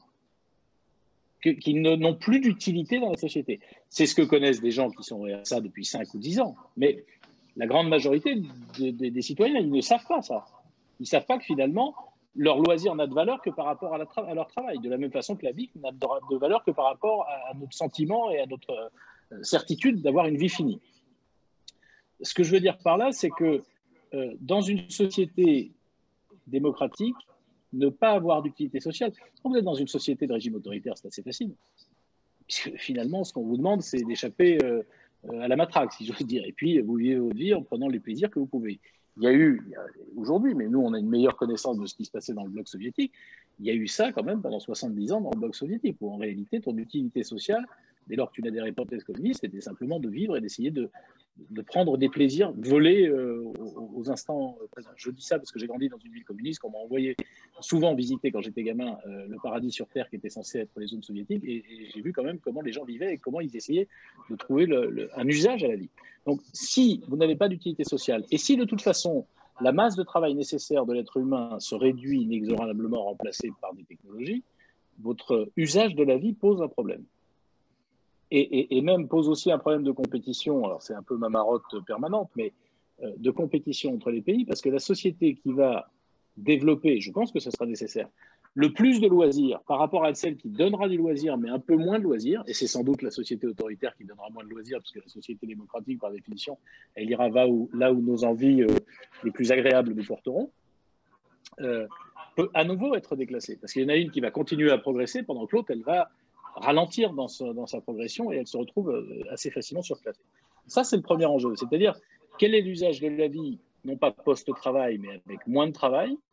À quoi l'utilise-t-on? Est-on tous égaux dans la capacité de l'utiliser? Et d'ailleurs, les loisirs offerts peuvent être des loisirs d'abrutissement général pour un certain nombre et d'épanouissement et d'émancipation pour d'autres. Ça, c'est en termes de temporalité plus rapide, entre guillemets, que ce que je vais aborder par la suite. Ensuite, vous parlez du contrôle social. C'est vrai qu'il a commencé avant qu'il devienne aussi complet que savoir à la fois où on va, qui on est, ce qu'on consomme, ce dont on a envie, l'attitude qui est la nôtre, qui permet de prédire, un peu là aussi comme les animaux, ce qu'on va faire dans les instants qui suivent. C'est pas immédiat et c'est pas loin non plus. C'est-à-dire que je pense que 15-20 ans, on est en capacité de faire ça dans une large mesure. Cette partie-là, elle est sans doute plus contrôlable démocratiquement dans un premier temps. Je parle celle du contrôle de l'attitude sociale, et elle est sans doute incontrôlable pour ce qui concerne les libertés individuelles des citoyens. Vous disiez, il faut interdire toutes ces technologies. Je ne pense pas que ce soit possible. Ce serait le rêve, mais expliquer à l'homme que son évolution va s'arrêter me semble compliqué. Si vous n'interdisez pas toutes les technologies, en réalité, la question qui se pose, c'est de défendre la liberté des citoyens contre les citoyens eux-mêmes. Par exemple, lors des dernières élections européennes, j'essayais de défendre l'idée que la richesse des GAFA, c'est en réalité le fait que nous leur donnons gratuitement des données. Donc, je disais, on devrait contrôler le fait de pouvoir donner ces données, se faire payer pour ça. En clair, ça m'oblige à me poser la question, pour recevoir de l'argent, qu'est-ce que j'accepte d'abandonner de moi? Aujourd'hui, je ne me pose pas la question, puisque le service étant gratuit, je n'ai pas de question à me poser, puisqu'on ne me prend rien en apparence en même temps qu'on ne me donne rien. Vous voyez ce que je veux dire? C'est-à-dire qu'il n'y a pas d'échange dans cette affaire apparent. L'échange apparent, il n'y a que le gars qui a créé l'algorithme qui le connaît, et celui qui va l'exploiter, mais moi, je ne le connais pas. Et du coup, les citoyens, ils aspirent à ça. La gratuité, la facilité pour obtenir le loisir, l'information, la relation à laquelle ils aspirent, c'est formidable. Mais si on ne transactionnalise pas cet aspect-là, on ne lui donne pas un aspect de réflexion. Alors, je le fais monétairement, on pourrait le faire différemment, mais je vois bien que le RGPD, comme je le disais, ça ne fonctionne pas parce que personne n'utilise le droit qui leur a été donné. C'est donc plutôt l'inverse, c'est qu'il faut imposer à ces sociétés-là une obligation, en nous donnant un droit à nous, de créer une transaction. Sinon, vous ne savez pas ce que vous êtes en train de faire. Olivier disait, on se fait avoir sans qu'on nous prévienne. Si, on nous a prévenus, mais au fond, le choix qu'on te demande est assez faible. Donc, dans ce contrôle social, les démocraties doivent poser des limites. Quelles sont ces limites acceptables? Mais ces limites sont-elles posables face à des citoyens qui n'en veulent pas forcément, sans se rendre compte de ce que ça pose comme danger pour eux-mêmes? Et quand bien même nous poserions à nouveau ces limites, le risque de déclassement des sociétés démocratiques face au régime autoritaire est énormissime. Vous connaissez ça sans doute mieux que moi, mais enfin, tous les experts nous disent que forcément, le volume de données, c'est ce qui fait qu'on aura la meilleure intelligence artificielle, la meilleure, entre guillemets, la plus performante. Comme nous aurons moins de données que les autres parce que nous décidons nous-mêmes de réduire le nombre de données Qu'en plus on ouvre totalement nos données aux autres deux grandes puissances mondiales, chinois et américains, c'est formidable. Ils n'ont plus qu'à se servir chez nous. Les Américains essayent de se protéger à peu près des Chinois. Les Chinois ont bloqué leur marché et vont se servir chez les autres. En volume de données, ne serait-ce que par la masse démographique, mais en plus par les régimes politiques, on se retrouve dans cette situation. N'empêche qu'il faudra mettre en corrélation la limite qu'on veut se donner dans une société démocratique avec le risque de déclassement qui est le nôtre. Ça, c'est le deuxième grand défi que je vois devant nous. Le troisième, vous parliez du transhumanisme. Alors, je le définirai un peu différemment, même si votre définition est parfaitement exacte. J'essaye de le traduire en termes qui nous conduisent à une réflexion politique sans forcément avoir une réponse certaine. Qu'est-ce que c'est finalement que le transhumanisme? Une aspiration, certes, mais c'est une aspiration qui est aujourd'hui servie par des technologies que nous sommes capables de créer, qui sont en train d'être créées, même si elles ne vont pas être abouties dans les 5 ans, mais enfin, 20, 30 ans, médecin que vous êtes, c'est que ça peut progresser beaucoup plus vite, y compris d'ailleurs, parce que moi je suis membre de la Commission de la Défense à l'Assemblée nationale, parce qu'on a des besoins militaires qui permettent ça, qui vont solliciter ça, j'en prendrai un exemple dans un instant. Au fond, c'est la possibilité de dépasser l'homme, de dépasser ce qu'est l'homme. C'est ce que vous avez dit tout à l'heure. Or, depuis la nuit des temps, notre perfectionnement, notre volonté de dépassement, elle existe depuis toujours. Depuis la nuit des temps, notre perfectionnement, il passe par l'apprentissage qui permet de nous transformer. Quand vous apprenez à quelqu'un à lire et à écrire, vous lui apprenez à se transformer en réalité, puisqu'il est capable à la fois d'échanger et de capacités cognitives qui sont sans commune mesure avec ce que lui permettait l'apprentissage oral. Et vous permettez de passer d'une génération à l'autre. Là, c'est la transformation de l'homme pour le perfectionner qui en réalité permet de le programmer. L'apprentissage n'a plus d'intérêt. Ou plus exactement, n'a qu'un intérêt secondaire. Je parle aussi bien de capacité physique que de capacité intellectuelle. Malheureusement, je crains d'avoir lu que les Chinois sont en train d'essayer d'augmenter la capacité cognitive scientifique de fœtus ou d'enfants dès maintenant. C'est-à-dire qu'il se livrera à des tests. Là encore, une société non démocratique peut se permettre de faire ça. Évidemment que personne n'oserait formuler une idée aussi folle dans nos sociétés à nous. Avec évidemment des risques et des enjeux qui se posent. Le premier des enjeux à mes yeux, c'est, à la fois c'est difficile à expliquer, et à la limite on peut se poser la question, serait-ce légitime, empêcher de réparer l'homme, de réparer celui qui est abîmé par la vie, par l'accident, par le handicap, par la maladie. C'est ce qu'on fait avec votre art, avec la médecine, depuis toujours. Et déjà se pose depuis longtemps maintenant la question de jusqu'où. Jusqu'où on va pour assurer la survie, jusqu'où est-ce que ça vaut la peine, est-il légitime de faire vivre un tétraplégique qui ne peut plus parler dans son lit pendant 20 ans ou 30 ans? Est-ce que c'est légitime? C'est une question déjà à laquelle on a bien du mal à répondre. Alors imaginez celles qui vont suivre dans ce à quoi conduisent les réflexions que vous nous soumettiez. Donc réparer jusqu'où? Et ça, la société démocratique, elle est capable d'en fixer la limite. Elle est capable d'en fixer la limite parce qu'on parle de réparation. Quand on parlera de survie, je pense qu'on est moins capable de le faire. Et il faut se poser la question de la légitimité et c'est la même en réalité que posent parfois des formes d'eugénisme sur l'avortement thérapeutique, jusqu'où on accepte l'idée qu'on ne peut pas laisser venir au monde un enfant qui ne sera pas comme nous. Ce que des sociétés dictatoriales, je ne vais pas vous l'apprendre, ont imaginé d'ailleurs. Ce qui aujourd'hui serait possible et qu'évidemment on n'accepte pas dans nos sociétés. Donc réparer, oui, jusqu'où, c'est la question. Améliorer, je pense que la question c'est jusqu'où, c'est pas oui, c'est jusqu'où.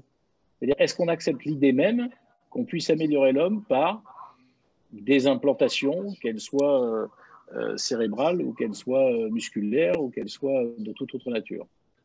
Parce que améliorer, c'est pas la même chose.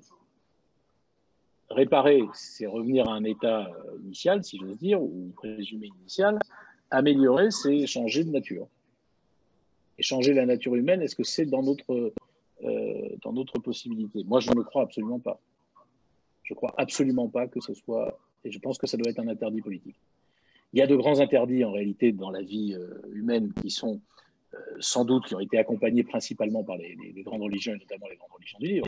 Mais la réalité, c'est que le principal interdit, c'est de tuer. Je pense que l'autre interdit devrait être de muer. Vous ne pouvez pas changer la nature humaine. Nos sociétés ne devraient pas l'accepter.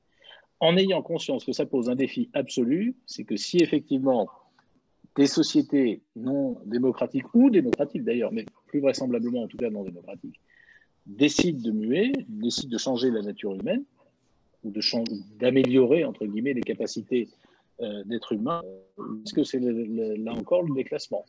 Avec cette fois-ci comme conséquence le fait que Cro-Magnon a supplanté à Néandertal. Néandertal avait de meilleures capacités physiques et Cro-Magnon de meilleures capacités cognitives. Et à un moment donné, il y en a un qui supplante l'autre. Ça veut dire que pour préserver ce que nous sommes, on peut se condamner à notre propre disparition si on se projetait très loin. C'est une question difficile, mais est-ce que finalement, ce que vous décriviez, je partage assez ce que vous dites, j'essaye d'être moins pessimiste que vous, même si je le suis au fond et peut-être de nature, mais sinon, il faut que j'abandonne mon boulot et que je fasse autre chose.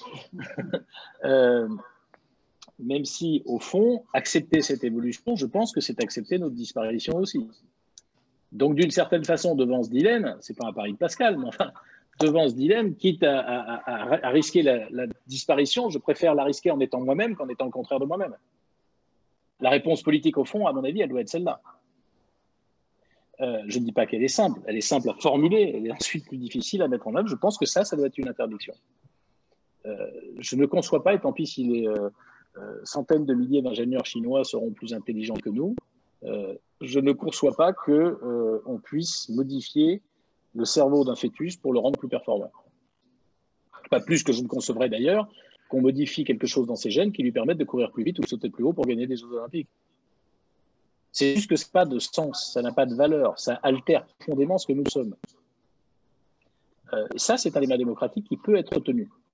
Pourquoi? Parce que ce n'est pas l'amélioration de moi-même, mais l'amélioration de mon enfant, c'est-à-dire l'amélioration de la projection que je fais de moi-même.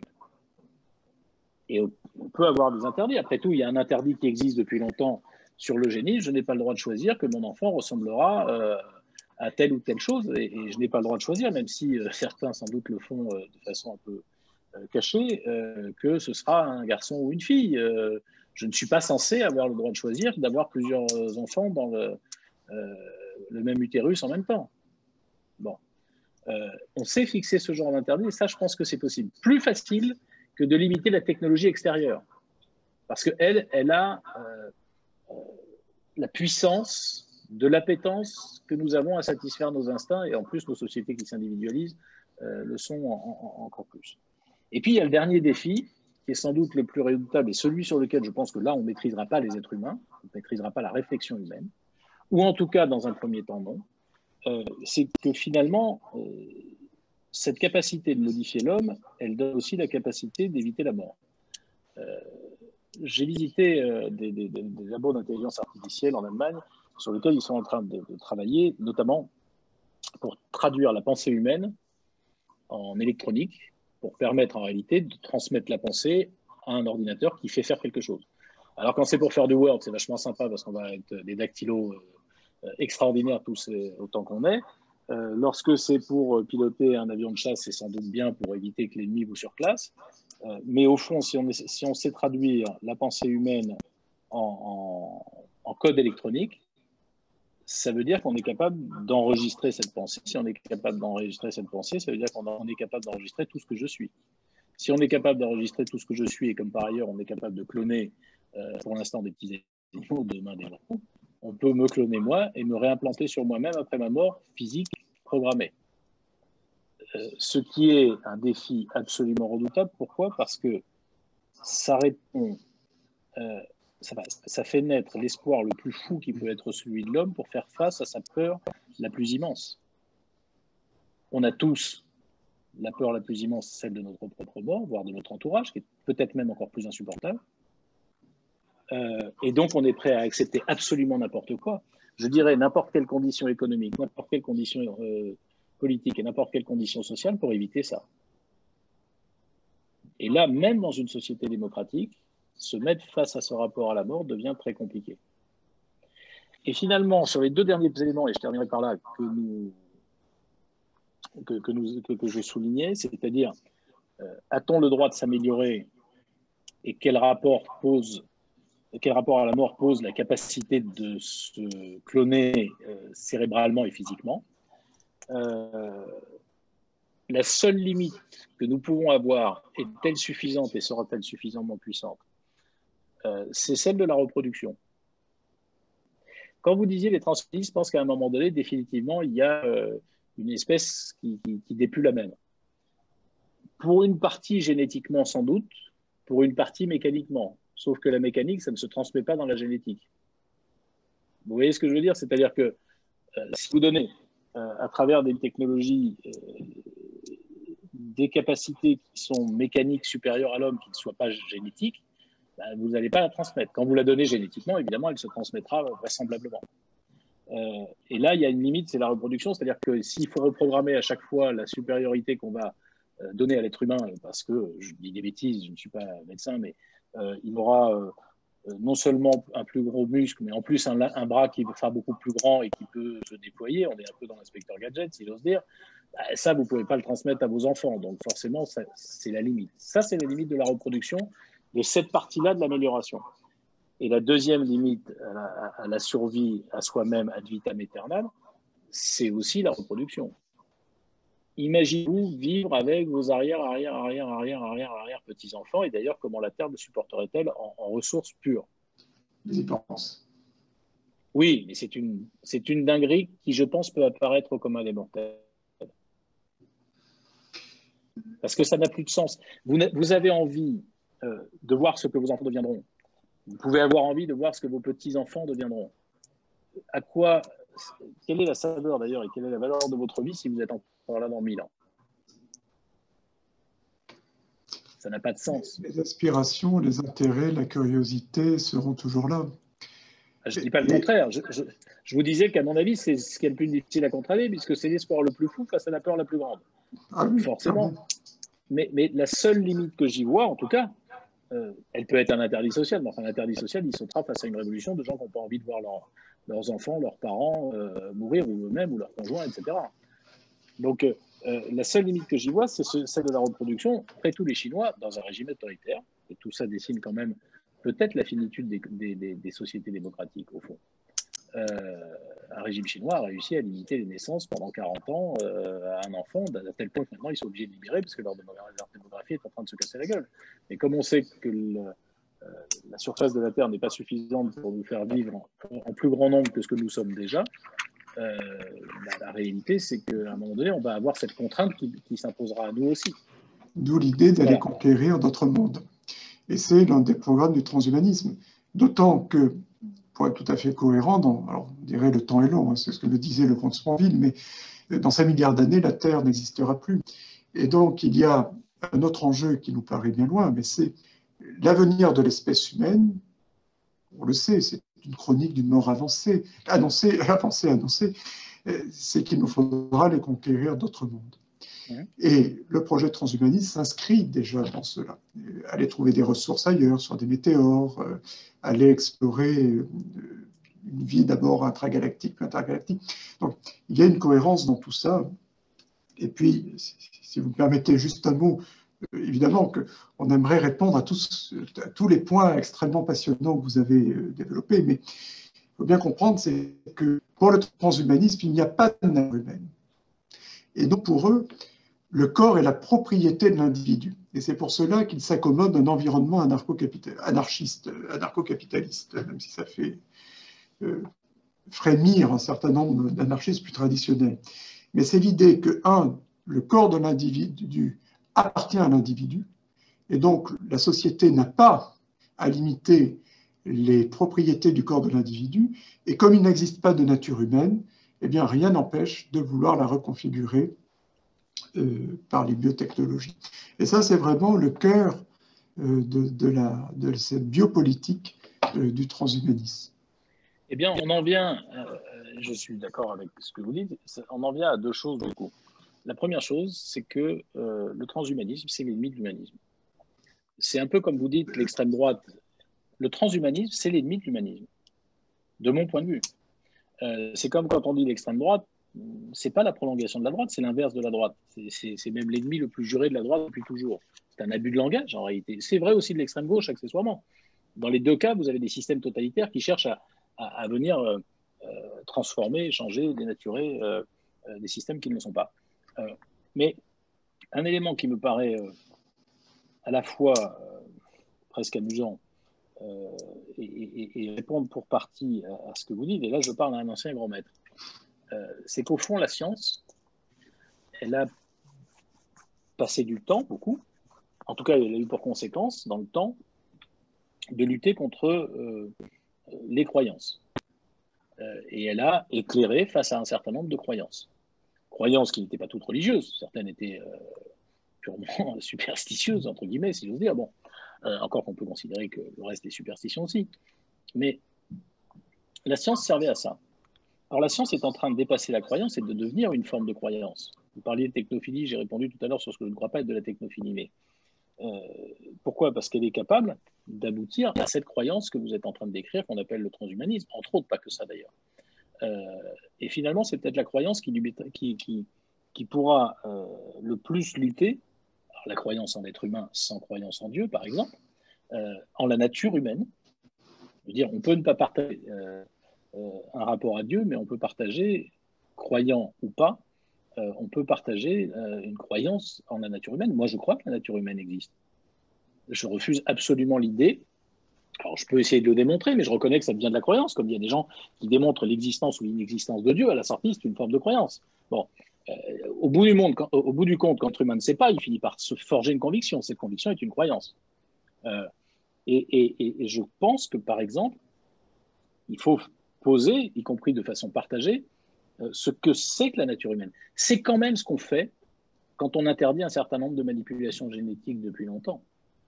C'est qu'on considère que dans la nature humaine, il y a des choses qu'on ne doit pas changer.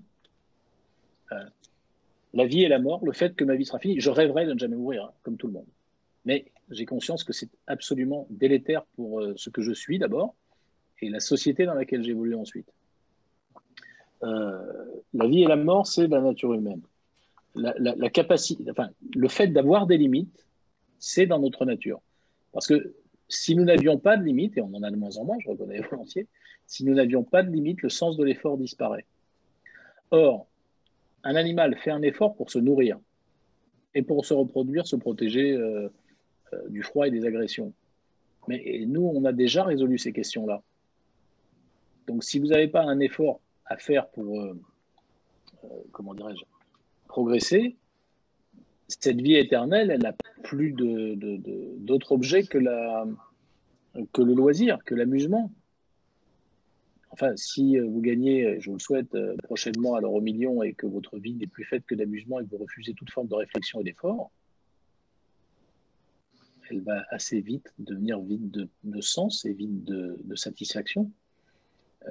On a même l'exemple de gens qui ont gagné, non pas à l'euro million, mais enfin qui ont gagné des sommes folles et qui ont sombré dans la dépression, voire dans le suicide, parce qu'ils n'ont pas su gérer ce qui leur arrivait, parce que ça les sortait. Et ce qui est vrai à l'échelle individuelle est vrai à l'échelle collective. Nos rapports seraient profondément bouleversés. Donc il y a des choses qui sont dans la nature humaine, et au moins ces deux éléments-là le sont.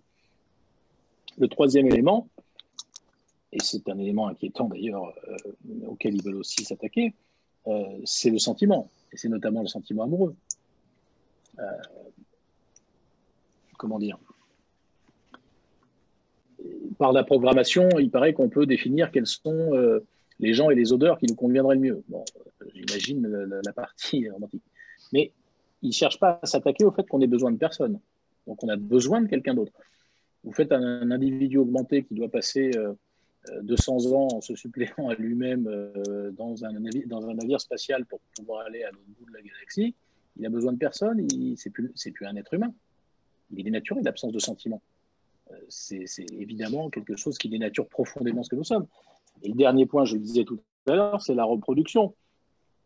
Je ne parle pas d'actes sexuels, je parle du besoin, en tout cas très majoritaire. Il y a eu, notamment depuis les années 60-70, des gens qui considèrent qu'avoir des enfants, c'est mauvais pour eux, pour la planète, pour tout ça, très bien. Bon, enfin, on ne va pas non plus régler la société en fonction des éleveurs du Larzac. Hein. Ça reste des mouvements marginaux. Cette volonté de reproduction, d'avoir la responsabilité de la construction de la vie d'un être humain, c'est quand même consubstantiel à notre espèce, qui n'est pas quelque chose. Alors, il y a la volonté de se survivre, donc si vous faites disparaître la volonté de se survivre, est-ce que cette volonté de participer à la construction d'un autre être humain, elle n'existe pas en tant que telle, elle est instinctive chez les animaux, elle n'existe pas en tant que telle. On leur apprend ce qui leur est nécessaire pour survivre. Nous, c'est pas ce qu'on fait. On leur apprend pas seulement ce qui est nécessaire pour survivre. On essaye de leur apprendre les arts, on essaye de leur apprendre les rêves, on essaye de leur apprendre plein de choses. Le respect des règles, mais ça, un singe ou un lion le fait dans sa tribu. Mais il ne leur apprend pas ça. Tout ça, c'est constitutif de la nature humaine. Et dire qu'on va dépasser la nature humaine parce qu'il n'y a pas de nature humaine, comme ils le disent, hein, pour moi, est une absurdité. C'est certes une croyance, mais je pense que la croyance, en Dieu ou pas en Dieu d'ailleurs, elle aide à ça. Croire que la nature humaine existe. Et ça défie l'humanisme. Ça décrit l'humanisme. Croire que la nature humaine existe. Oui, vous avez raison. Les marqueurs de la finitude sont les limites de l'humanisme. Évidemment, eux, en tant que post-humanistes, en font fi. Il s'agit de dépasser tout cela. Et vous avez raison sur l'idée, c'est que c'est une philosophie hyper individualiste.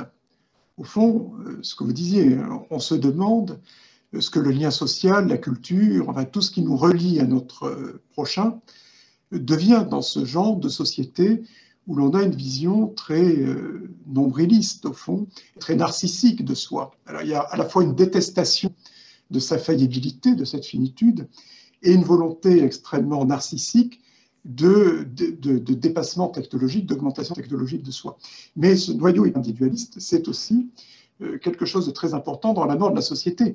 Et c'est pour ça qu'une société gérée par des algorithmes sans lien social, quasiment, ou très limité, est une condition de possibilité de l'avènement de cette société transhumaniste. Là où je ne vous suis pas, en revanche, c'est sur la science. Je pense que la science est neutre par rapport à cela. Ce n'est pas le développement de la science qui, de mon point de vue, c'est mon point de vue, amène cette hyperbole transhumaniste. C'est en revanche, je crois, plutôt la technique et surtout la société elle évolue aujourd'hui, c'est-à-dire rapidité des changements, immédiateté de la satisfaction, même si ce n'est pas toujours vrai, mais en tout cas c'est ce qu'on nous vend, l'immédiateté de la satisfaction des désirs, des instincts, ce que vous évoquiez un petit peu plus avant, et promotion de soi, justement de ce narcissisme de soi.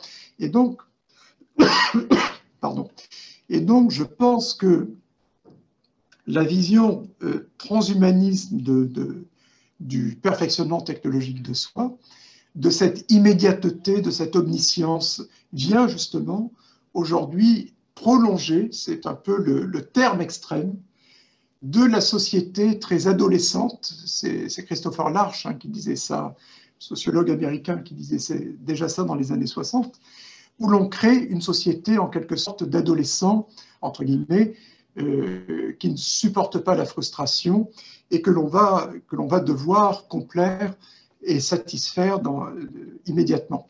Et donc je pense que c'est plutôt ce profil psychologique-là, et non pas la science, qui de mon point de vue est neutre, qui amène cet excès transhumaniste. Mais en tout cas, moi je préserverai la science. Et dernier point, ça vous avez raison, bon, j'en ai pas parlé parce que on est un peu sur le transhumanisme, mais il y a derrière le déclassement de l'humain.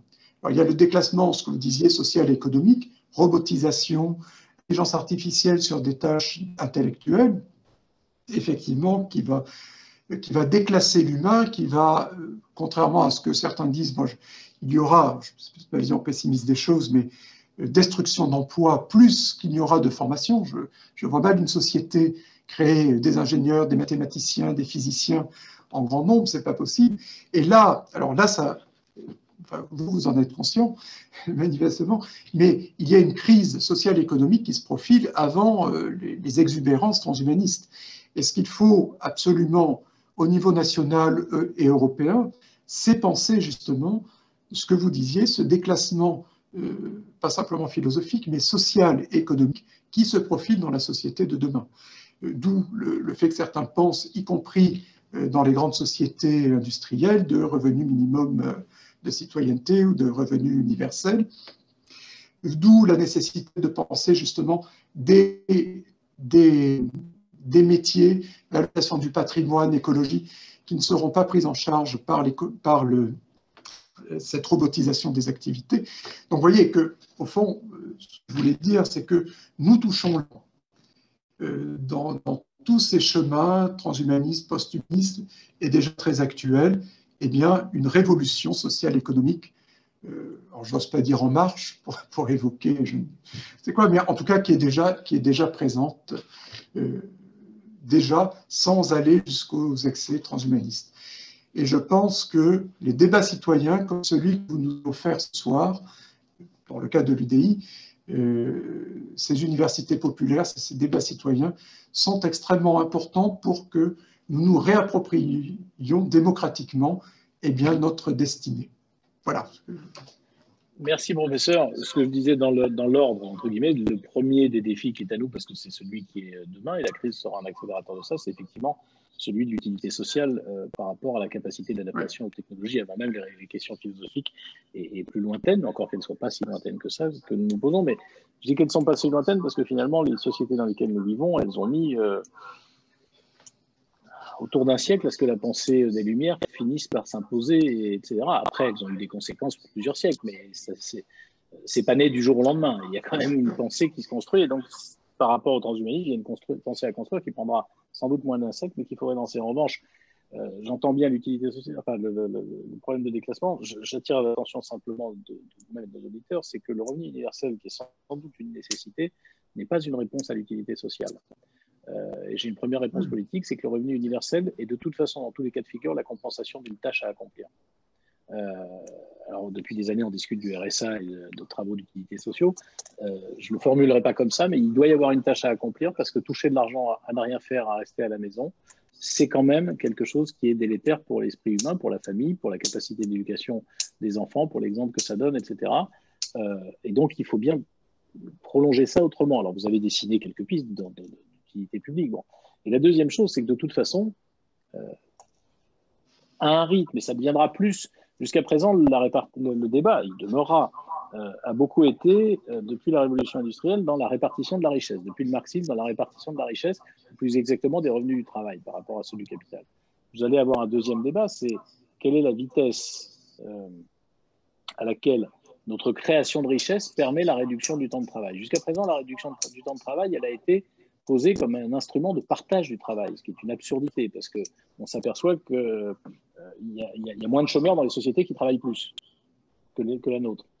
À l'inverse, quand vous avez à un moment donné un volume de travail qui ne croît plus suffisamment, réduire le temps de travail n'est pas une absurdité si la richesse produite ne décroît pas ou si elle continue à croître à un rythme satisfaisant, ne serait-ce que pour absorber la démographie. Mais dans ces cas-là, pour finir, la question c'est que fait-on du temps libéré? Supposez que nous ayons désormais un week-end de 3 jours. Qu'est-ce qu'on en fait? Qu'est-ce que ça produit? Comment on l'organise? C'est pas si simple que ça. Y compris, ça a des implications scolaires. Si vous avez le vendredi, qu'est-ce que vous faites de vos enfants? Je veux dire, on prolonge la semaine d'école, mais les parents sont libres pendant que les enfants sont à l'école. Je ne sais pas comment les enseignants le supportent. Je reviens à des choses très concrètes et très basiques, mais ça remettra rapidement en cause le temps de travail qui est le nôtre. Un cabinet d'avocats peut-il conserver autant de personnes pour chercher la jurisprudence dans 10 ans avec l'intelligence artificielle qui sera capable, même en droit international, de chercher partout et en tout lieu toutes les jurisprudences qui seront posées en quelques minutes, là où il lui faudrait plusieurs jours et plusieurs personnes pour le faire? Non. Donc, il faudra bien des avocats, parce qu'à un moment donné, il faudra bien avoir quelqu'un en face de soi. C'est la même chose en médecine, d'ailleurs. Il y a des tas de choses que vous ne serez pas amené à faire, mais enfin, à un moment donné, on aura besoin d'avoir un médecin en face de soi et pas une machine. Sauf que ça réduit considérablement le temps d'activité de la partie, y compris la plus formée de la population. À quelle vitesse, à quel rythme et pour faire quoi, ça va être ce seront des grandes questions politiques, me semble-t-il. Voilà, j'arrête là pour ce qui me concerne et je vous remercie beaucoup en tout cas, à la fois à Olivier, à Valérie et à vous-même, professeur, d'avoir contribué à ce qu'on se secoue un peu les neurones ce soir. Merci beaucoup. Président, et je rassure mon collaborateur Axel, je ne peux pas le remplacer par une machine, en tout cas pas tout de suite. Voilà.